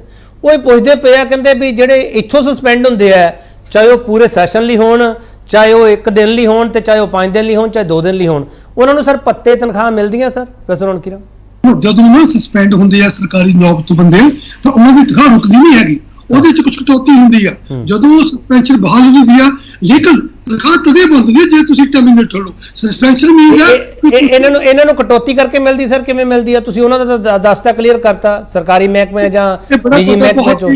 ਤੁਹਾਡਾ ਬਹੁਤ ਹੀ ਉਹ ਪਿਨ ਪੁਆਇੰਟਡ ਸਵਾਲ ਹੈਗਾ, ਇਹ ਮੈਂ ਹਜੇ ਇਹਦੇ ਬਾਰੇ ਨਹੀਂ ਪੜਿਆ, ਵਿਚਾਰ ਨਹੀਂ ਕੀਤਾ, ਪਰ ਇੰਪੋਰਟੈਂਟ ਬਹੁਤ ਹੈ ਕਿ ਇਟ ਸ਼ੁੱਡ ਬੀ ਸਰ। ਮੈਂ ਸਰ ਥੋੜਾ ਦੱਸ ਦਿੰਦਾ ਵੀ ਜਿਹੜਾ ਜਦੋਂ ਇਹ ਜਾਂਦੇ ਆ ਉੱਥੇ ਕਾਰਵਾਈ ਲੋਕ ਸਭਾ ਦੇ ਰਜਿਸਟਰ ਵਿੱਚ ਜਾਂ ਰਾਜ ਸਭਾ ਦੇ ਰਜਿਸਟਰ ਵਿੱਚ ਸਾਈਨ ਕਰਦੇ ਆ ਸਰ, ਪਰ ਬਹੁਤ ਦੇਰ ਤੋਂ ਇਹ ਡਿਮਾਂਡ ਉੱਠਦੀ ਪਈ ਹੈ ਨੋ ਵਰਕ ਨੋ ਪੇ ਇੱਥੇ ਲਾਗੂ ਹੋਣਾ ਚਾਹੀਦਾ ਸਰ। ਮੈਂ ਸਰ ਉਹੀ ਸਮਝਣਾ ਚਾਹੁੰਦਾ, ਉਹ ਰਜਿਸਟਰ ਵਿੱਚ ਤਾਂ ਸਾਈਨ ਹੋਣਗੇ ਨਹੀਂ ਜਿੰਨੀ ਦੇਰ ਲਈ ਬਾਹਰ ਰਹਿਣਗੇ ਸਸਪੈਂਸ਼ਨ ਦੇ ਦੌਰਾਨ, ਇਹ ਤਾਂ ਅੰਡਰਸਟੂਡ ਹੈ ਪ੍ਰੋਫੈਸਰ ਰੌਣਕੀ ਰਾਮ ਜੀ? ਜੀ ਹਾਂ, ਲੇਕਿਨ ਉਹਦੇ ਚ ਇਹ ਹੈ ਕਿ ਬੇਸ਼ੱਕ ਸਸਪੈਂਸ਼ਨ ਹੈ ਬਟ ਉਹ ਉਹਨਾਂ ਦੀ ਸਦਨ ਚੋਂ ਮੈਂਬਰਸ਼ਿਪ ਥੋੜੀ ਕੈਂਸਲ ਕੀਤੀ ਗਈ ਹੈਗੀ, ਉਹ ਕੱਢੇ ਥੋੜੇ ਗਏ ਹੈ, ਉਹ ਸਸਪੈਂਡ। ਠੀਕ ਹੈ, ਮੈਂ ਚਲੋ ਇਹਨਾਂ ਨੂੰ ਸਮਝਣਾ। ਸ਼ਮਿੰਦਰ ਕੋ ਸੰਧੂ ਵੀ ਕਹਿਣਗੇ ਪਤਾ ਨਹੀਂ ਕਿਹੜਾ ਸਵਾਲ ਪੁੱਛ ਲਿਆ ਇਹਨਾਂ ਨੇ। ਸ਼ਮਿੰਦਰ ਜੀ, ਇਹ ਸੈਲਰੀ ਮਿਲਣੀ ਚਾਹੀਦੀ ਹੈ, ਕਟੌਤੀ ਕਰਕੇ ਮਿਲਣੀ ਚਾਹੀਦੀ ਹੈ ਜਾਂ ਕੱਟਣੀ ਚਾਹੀਦੀ, ਕੀ ਕਰਨਾ ਚਾਹੀਦਾ? ਜਾਂ ਜਿਹੜੇ ਰੂਲ ਇੱਥੇ ਆਮ ਮੁਲਾਜ਼ਮ ਤੇ ਅਪਲਾਈ ਹੁੰਦੇ ਆ, ਪ੍ਰੋਫੈਸਰ ਰੌਣਕੀ ਰਾਮ ਨੇ ਕਰੈਕਟ ਕੀਤਾ ਕਿ ਕਟੌਤੀ ਕਰਕੇ ਮਿਲਦੀ ਹੈ ਜਿਹੜੀ ਸਸਪੈਂਸ਼ਨ ਹੁੰਦੀ ਹੈ, ਇਹਨਾਂ ਨੂੰ ਕਿਵੇਂ ਮਿਲਦੀ ਹੈ? ਜੇ ਮੈਨੂੰ ਥੋੜਾ ਸਮਝਾ ਸਕੋ ਤੁਸੀਂ। ਮੈਨੂੰ ਇਹਦੇ ਬਾਰੇ ਨੌਲੇਜ ਨਹੀਂ ਹੈ, ਪਰ ਜਿੱਥੇ ਤੱਕ ਮੇਰੀ ਸਮਝ ਹੈ ਕਿ ਸੇਮ ਉਹੀ ਰੂਲ ਇਹਨਾਂ ਤੇ ਵੀ ਲਾਗੂ ਹੋਣਾ ਚਾਹੀਦਾ ਹੈ। ਕਟੌਤੀ ਕਰਕੇ ਪੈਨਸ਼ਨ ਮਿਲੇਗੀ ਜਦੋਂ ਸਸਪੈਂਸ਼ਨ ਖਤਮ ਹੋ ਜਾਏਗੀ ਤੇ ਫਿਰ ਉਹਨਾਂ ਨੂੰ ਪੂਰੇ ਪੱਤੇ ਤੇ ਉਹ ਮਿਲਣਗੇ। ਜਾਂਚ ਤੋਂ ਬਾਅਦ ਜੇ ਜਾਂਚ ਵਿੱਚੋਂ ਸਹੀ ਆਉਣਗੇ ਤਾਂ ਸ਼ਾਇਦ ਉਹਨਾਂ ਨੂੰ ਪਿਛਲਾ ਰੀਇੰਬਰਸ ਕਰ ਦੇਣਗੇ। ਇਹ ਤੁਸੀਂ ਪੁਆਇੰਟ ਸਹੀ ਚੁੱਕਿਆ ਵੀ ਜੇ ਜਾਂਚ ਵਿੱਚ ਸਹੀ ਹੋ ਗਏ ਜਾਂ ਸਪੀਕਰ ਨੇ ਵਾਪਸ ਸੱਦ ਲਿਆ ਫਿਰ ਉਸ ਤਰੀਕੇ ਦੀ ਕਾਰਵਾਈ ਹੋਣੀ ਚਾਹੀਦੀ ਹੈ। ਸੰਜੇ ਕਪੂਰ ਜੀ, ਪੈਸੇ ਕੱਟਣੇ ਚਾਹੀਦੇ ਆ ਸਰ ਜਾਂ ਨਹੀਂ? ਦੇਖੋ ਮੈਨੂੰ ਲੱਗਦਾ ਹੈਗਾ ਵਾ ਕਿ ਜੇ ਉਹ ਅਟੈਂਡ ਨਹੀਂ ਕਰਦੇ ਤੇ ਸੈਸ਼ਨ ਨੂੰ ਔਰ ਜਾਂ ਡਿਸਟਰਬੈਂਸ ਕ੍ਰੀਏਟ ਕਰਦੇ ਹੈਗੇ ਤੇ ਉਹ ਪੈਸੇ ਡੈਫੀਨਿਟਲੀ ਉਹਨਾਂ ਲੋਕਾਂ ਦੇ ਕੱਟਣੇ ਚਾਹੀਦੇ ਹੈਗੇ। ਸਰ ਕੱਟੇ ਜਾ ਰਹੇ ਆ ਕਿ ਨਹੀਂ? ਕਿਉਂਕਿ ਸਰ ਤੁਸੀਂ ਤਾਂ ਸੀਏ, ਤੁਹਾਨੂੰ ਤਾਂ ਕੱਲੇ ਦਾ ਪਤਾ ਹੁੰਦਾ ਖਾਤਾ ਵੀ ਕਿੰਨੇ ਕੋਲੇ ਕਿੰਨੇ ਪੈਸੇ ਕਿੱਥੋਂ ਆਏ ਕਿੱਥੋਂ ਕੱਟੇ ਗਏ। ਮੈਨੂੰ ਐਗਜ਼ੈਕਟਲੀ ਜਾਣਕਾਰੀ ਨਹੀਂ ਹੈ ਕਿ ਇਹਦੇ ਬਾਰੇ ਕਿ ਭਈ ਉਹ ਪੈਸੇ ਆਈਟੀ ਰੇਟ ਦੇ ਵਿੱਚ ਉਹ ਕੱਟੇ ਜਾਂਦੇ ਹੈ ਕਿ ਨਹੀਂ ਕੱਟੇ ਜਾਂਦੇ ਹੈਗੇ, ਬਟ ਮੇਰਾ ਆਪਣਾ ਓਪੀਨੀਅਨ ਹੈ ਕਿ ਜੇ ਐਮਪੀ ਹਾਊਸ ਅਟੈਂਡ ਨਹੀਂ ਕਰੇ ਤੇ ਉਹਦੇ ਜਿਹੜੇ ਹੈਗੇ ਨਾ ਪੈਸੇ ਜ਼ਰੂਰ ਕੱਟੇ ਜਾਣੇ ਚਾਹੀਦੇ ਹੈਗੇ, ਮੇਰਾ ਆਪਣਾ ਓਪੀਨੀਅਨ ਹੈ। ਸੰਜੇ ਕਪੂਰ ਜੀ, ਮੈਂ ਪੈਸਿਆਂ ਦਾ ਸਵਾਲ ਇਸ ਕਰਕੇ ਨਹੀਂ ਕੀਤਾ ਕਿ ਇਹਨਾਂ ਐਮਪੀਸ ਨੂੰ ਕੋਈ ਫਰਕ ਪੈਂਦਾ ਇਹ ਨਹੀਂ ਪੈਂਦਾਗਾ। ਲੋਕ ਕਹਿੰਦੇ ਆ ਜਿਹੜੀ ਬਰਾਬਰਤਾ ਦੀ ਗੱਲ ਹੁੰਦੀ ਹੈ ਕਹਿੰਦੇ ਸਾਨੂੰ ਉਹਦਾ ਜਵਾਬ ਚਾਹੀਦਾ। ਵੈਸੇ ਸੌਰੀ ਸਵਾਲ ਰਿਪੀਟ ਕਰਨਾ ਸਰ। ਹਾਂ, ਲੋਕ ਕਹਿੰਦੇ ਜਿਹੜੀ ਬਰਾਬਰਤਾ ਦੀ ਗੱਲ ਹੁੰਦੀ ਹੈ ਨਾ ਉਹ ਸਾਨੂੰ ਉਹਦਾ ਜਵਾਬ ਚਾਹੀਦਾ, ਇਸ ਲਈ ਤੁਹਾਨੂੰ ਸਵਾਲ ਕਰ ਰਿਹਾ ਵਾਰ-ਵਾਰ। ਇਹਨਾਂ ਨੂੰ ਪੈਸੇ ਕੱਟੇ ਜਾਣ ਜਾਂ ਨਾ ਕੱਟੇ ਜਾਣ ਇਹਨਾਂ ਨੂੰ ਕੋਈ ਫਰਕ ਪੈਂਦਾ ਨਹੀਂ ਪੈਂਦਾ ਸਰ, ਮੇਰਾ ਸਵਾਲ ਉਹ ਨਹੀਂ ਹੈਗਾ। ਦੇਖੋ ਬਰਾਬਰਤਾ ਦੀ ਗੱਲ ਦਾ ਮੈਂ ਤੁਹਾਡਾ ਮਤਲਬ ਨਹੀਂ ਸਮਝ ਪਾਇਆ ਕਿ ਬਰਾਬਰਤਾ ਦੀ ਕਿਸ ਐਂਗਲ ਤੋਂ ਤੁਸੀਂ ਗੱਲ ਕਰ ਰਹੇ ਹੋ। ਸਰ ਬਰਾਬਰਤਾ ਦੀ ਗੱਲ ਇਹੀ ਹੈ ਨਾ, ਕਹਿੰਦੇ ਜੇ ਲੋਕਾਂ ਕੋਲੋਂ ਹਿਸਾਬ ਮੰਗਿਆ ਜਾਂਦਾ ਅਸੀਂ ਆਦੇ ਐਮਪੀ ਤੋਂ ਹਿਸਾਬ ਮੰਗ ਲਈਏ ਕਿ ਭਾਈ ਤੈਨੂੰ ਉੱਥੇ ਭੇਜਿਆ ਸੀ ਬੋਲਣ ਲਈ ਤੇ ਉੱਥੇ ਤੁਹਾਨੂੰ ਬਾਹਰ ਕਰ ਦਿੱਤਾ ਗਿਆ। ਉਹ ਦੇਖੋ ਲੋਕਾਂ ਦਾ ਰਾਈਟ ਹੈਗਾ ਐਮਪੀ ਨੂੰ ਪੁੱਛਣਾ ਔਰ ਪੁੱਛਣਾ ਵੀ ਚਾਹੀਦਾ ਹੈਗਾ। ਜਿਹੜੇ ਐਡੇ ਵੱਡੀ ਮਤਲਬ ਕਿ ਕਨਸਟੀਚੁਐਂਸੀ ਨੇ ਐਮਪੀ ਨੂੰ ਚੁਣ ਕੇ ਲੋਕ ਸਭਾ ਦੇ ਵਿੱਚ ਭੇਜਿਆ ਹੈਗਾ ਔਰ ਲੋਕ ਸਭਾ ਅਟੈਂਡ ਕਰਨ ਦੇ ਬਜਾਏ ਉਹ ਉੱਥੇ ਇੱਕ ਹੰਗਾਮਾ ਕਰਕੇ ਬਾਹਰ ਆ ਜਾਏ।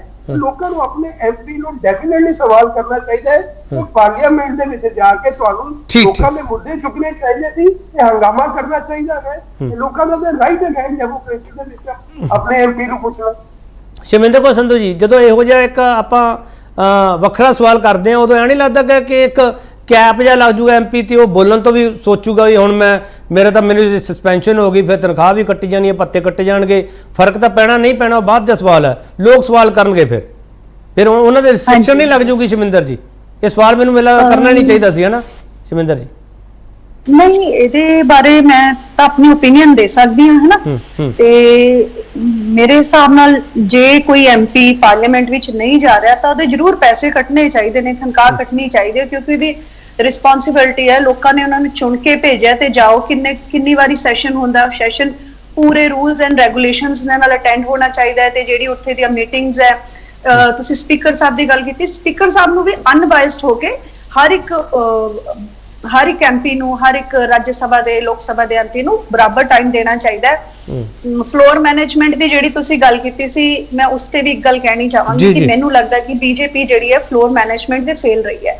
ਵੋਟਾਂ ਤਾਂ ਇਕੱਠੀਆਂ ਕਰ ਲੀਆਂ, ਪਰ ਉਹਨਾਂ ਨੇ ਆਪੋਜੀਸ਼ਨ ਨੂੰ ਉਹਨਾਂ ਖੁੱਲ ਕੇ ਟਾਈਮ ਨਹੀਂ ਦਿੱਤਾ। ਮੈਂ ਫੇਰ ਕਵਾਂਗੀ ਇਹਦੇ ਵਿੱਚ ਬੀਜੇਪੀ ਦਾ ਹੰਕਾਰ ਦਿਖਦਾ ਹੈ। ਤੁਸੀਂ ਫਲੋਰ ਮੈਨੇਜਮੈਂਟ ਚੋਂ ਫੇਲ ਮੰਨਦੇ ਪਿਓ, ਫਲੋਰ ਮੈਨੇਜਮੈਂਟ ਚੋਂ ਆਪਣੇ ਨੂੰ ਪਾਸ ਮੰਨਦੇ ਪਿਓ, ਫਲੋਰ ਟੈਸਟ ਤੇ ਪਾਸ ਮੰਨਦੇ ਪਏ? ਫਲੋਰ ਟੈਸਟ ਪਾਸ ਹੈ ਜੀ। ਫਲੋਰ ਮੈਨੇਜਮੈਂਟ ਦੀ ਮੈਂ ਗੱਲ ਕਰ ਰਹੀ ਹਾਂ ਕਿ ਵੋਟਾਂ ਇਕੱਠੀਆਂ ਕਰਨ ਨੂੰ ਫਲੋਰ ਮੈਨੇਜਮੈਂਟ ਨਹੀਂ ਕਹਿੰਦੇ। ਫਲੋਰ ਮੈਨੇਜਮੈਂਟ ਨੇ ਹੁੰਦਾ ਕਿ ਜਿਹੜੇ ਮੁੱਦੇ ਨੇ ਤੁਹਾਡੇ, ਜਿਹੜੇ ਅਸਲ ਮੁੱਦੇ ਨੇ, ਉਹ ਤੁਸੀਂ ਕਿੰਨੇ ਕੁ ਹੱਲ ਕਰ ਲਏ। ਚਲ ਠੀਕ। ਸੰਜੇ ਕਪੂਰ ਜੀ ਲਾਸਟ ਕਮੈਂਟ ਫਟਾਫਟ ਬੋਲਿਓ, 30 ਸੈਕਿੰਡ ਪਲੀਜ਼। ਦੇਖੋ, ਅਕਾਲੀ ਦਲ ਦੇ ਪ੍ਰਵਕਤਾ ਭੈਣੀ ਨੂੰ ਮੈਂ ਗੱਲ ਕਹਿਣਾ ਚਾਹੀਦਾ ਹਾਂ ਕਿ ਕਦੀ ਵੀ ਪਾਰਲੀਮੈਂਟ ਦੇ ਵਿੱਚ ਬਰਾਬਰ ਦਾ ਟਾਈਮ ਪਾਰਟੀਆਂ ਨੂੰ ਨਹੀਂ ਦਿੱਤਾ ਜਾ ਸਕਦਾ। ਇਹ ਜੋ ਪਾਰਲੀਮੈਂਟ ਦੇ ਰੂਲਸ ਹੈਗੇ ਨਾ, ਨਹੀਂ ਉਹ ਠੀਕ ਹੈ ਤੁਹਾਡੀ ਗੱਲ ਸੰਜੇ ਜੀ, ਬੰਦਾ ਟਾਈਮ ਤਾਂ ਦੇਣਾ ਚਾਹੀਦਾ ਨਾ, ਬੰਦਾ ਟਾਈਮ ਤਾਂ ਦੇਣਾ ਚਾਹੀਦਾ। ਉਹਨਾਂ ਦਾ ਕਹਿਣ ਦਾ ਮਤਲਬ ਇਹ ਹੈ ਬਿਨਾਂ ਬੰਦਾ ਟਾਈਮ ਹੈ ਉਹ ਡੈਫੀਨਿਟਲੀ ਉਹਨਾਂ ਨੂੰ ਦਿੱਤਾ ਜਾਂਦਾ ਰੂਲਸ ਚਲ ਅਕੋਰਡਿੰਗ। ਠੀਕ ਹੈ, ਬੰਦਾ ਟਾਈਮ ਮੈਂ ਪ੍ਰੋਫੈਸਰ ਰੌਣਕੀ ਰਾਮ ਹਰਾਂ ਨੂੰ ਵੀ ਦੇ ਦਾਂ। Professor ਰੌਣਕੀ Ram ji last comment ਤੁਹਾਡਾ ਚਾਹੀਦਾ ਸਰ 30 ਸੈਕਿੰਡ ਚ। ਸਰ ਬੰਦਾ ਟਾਈਮ ਮਿਲਦਾ ਸਰ? ਇੱਥੇ ਤਾਂ ਘੱਟ ਵੱਧ ਹੋ ਜਾਂਦਾ ਕਈ ਵਾਰੀ ਮੇਰੇ ਤੋਂ। ਨਹੀਂ ਬੰਦਾ ਟਾਈਮ ਨਹੀਂ ਮਿਲਦਾ, ਲੇਕਿਨ ਇੱਕ ਗੱਲ ਬੜੀ ਹੋਰ ਕਹਿਣਾ ਚਾਹਾਂਗਾ, ਪਾਰਲੀਮੈਂਟ ਦੇ ਵਿੱਚ ਜਾ ਕੇ ਸਾਡੇ ਸਦਨ ਦੇ ਮੈਂਬਰਾਂ ਨੂੰ ਇਹ ਵੀ ਲੱਗਦਾ ਕਿਤੇ ਜੋ ਮਰਜ਼ੀ ਬੋਲਦੀ ਹੈ, ਜੋ ਮਰਜ਼ੀ ਦਿਖਾ ਦੇਣ, ਫਰਕ ਤਾਂ ਪੈਣਾ ਨਹੀਂ। ਲੋਕਾਂ ਨੇ ਕਿਹੜਾ ਸਾਨੂੰ ਵੋਟ ਉਸ ਤਰ੍ਹਾਂ ਪਾਉਣੀ ਹੈ, ਕਿਤਨਾ ਕਿਤੇ ਨਿਗਾਰ ਸਦੇ 'ਚ ਨਹੀਂ, ਨਿਗਾਰ ਸਾਡੇ ਲੋਕਤੰਤਰ ਦੇ ਜਿਹੜੇ ਮਤਦਾਤਾ ਨੇ ਉਹਨਾਂ ਤੇ ਵੀ ਆਇਆ। ਜਦ ਤੱਕ ਉਹ ਆਪਣਾ ਵੋਟ ਸੋਚ ਸਮਝ ਕੇ ਨਹੀਂ ਪਾਉਣਗੇ, ਇਹਨਾਂ ਸਦਨ ਦੇ ਮੈਂਬਰਾਂ ਨੂੰ ਡਰ ਨਹੀਂ ਹੋਵੇਗਾ ਕਿ ਜੇ ਅਸੀਂ ਜਾ ਕੇ ਵਧੀਆ ਕੋਆਰਡੀਨੇਸ਼ਨ ਨਹੀਂ ਕੀਤੀ ਸਾਨੂੰ ਲੋਕੀ ਚੁਣੂਗੇ ਨਹੀਂ। ਜ਼ਰੂਰੀ ਹੈ ਸਦਨ ਤਾਂ ਠੀਕ ਹੋਊਗਾ ਜੇ ਅਸੀਂ ਮਤਦਾਤਾ ਠੀਕ ਹੋਵਾਂਗੇ। ਚਲੋ ਬਹੁਤ ਧੰਨਵਾਦ ਪ੍ਰੋਫੈਸਰ ਰੌਣਕੀ ਰਾਮ ਤੁਹਾਡਾ, ਸ਼ਿਵਿੰਦਰ ਕੌਰ ਸੰਧੂ ਤੁਹਾਡਾ ਬਹੁਤ ਧੰਨਵਾਦ, ਸੰਜੇ ਕਪੂਰ ਜੀ ਤੁਹਾਡਾ ਬਹੁਤ ਧੰਨਵਾਦ, ਤੇ ਕਾਂਗਰਸ ਤੇ ਆਮ ਆਦਮੀ ਪਾਰਟੀ ਦਾ ਵੀ ਧੰਨਵਾਦ। ਉਹ ਇਸ ਡਿਬੇਟ ਵਿੱਚ ਆਏ ਭਲਾ ਨਹੀਂ ਆਏ, ਪਰ ਸਾਡਾ ਫਰਜ਼ ਬਣਦਾ ਹੈ ਉਹਨਾਂ ਦਾ ਸਵਾਗਤ ਵੀ ਕਰਨ ਦਾ, ਧੰਨਵਾਦ ਵੀ ਕਰਨ ਦਾ। ਪਰ ਦੇਸ਼ ਦੇ ਅੱਗੇ ਕਿਹੋ ਜਿਹੀ ਬਹਿਸ ਰੱਖੀ ਜਾ ਰਹੀ ਹੈ, ਦੇਸ਼ ਦੇ ਅੱਗੇ ਕਿਹੋ ਜਿਹੇ ਇਸ਼ੂ ਰੱਖੇ ਜਾ ਰਹੇ ਆ, ਸਵਾਲ ਇਹੀ ਹੈ ਮੈਨੇਜਮੈਂਟ ਕਿਹੋ ਜਿਹੀ ਹੋ ਰਹੀ ਹੈ, ਉਹ ਪਾਸ ਹੋ ਰਹੀ ਹੈ ਜਾਂ ਫੇਲ ਹੋ ਰਹੀ ਹੈ। ਪਰ ਲੋਕ ਕਹਿੰਦੇ ਆ ਸਾਡੇ ਮੁੱਦਿਆਂ ਦੀ ਗੱਲ ਤੁਸੀਂ ਲੋਕਾਂ ਨੇ ਕਿੰਨੀ ਕੀਤੀ। ਇਹ ਇਹਨਾਂ ਉੱਤੇ ਕਮਸਾਨ ਆ, ਪਰ ਇਹਨਾਂ ਉੱਤੇ ਕਮਸਾਨ ਦੇ ਵਿਚਾਲੇ ਲੋਕ ਇਹ ਪੁੱਛਦੇ ਪਏ ਆ ਸੰਸਦ ਸਾਡੇ ਮੁੱਦਿਆਂ ਲਈ ਚਲਾਈ ਸੀ ਤੇ ਸਾਡੇ ਮੁੱਦੇ ਕਿੰਨੇ ਐਡਰੈਸ ਕੀਤੇ। ਬਹੁਤ ਧੰਨਵਾਦ।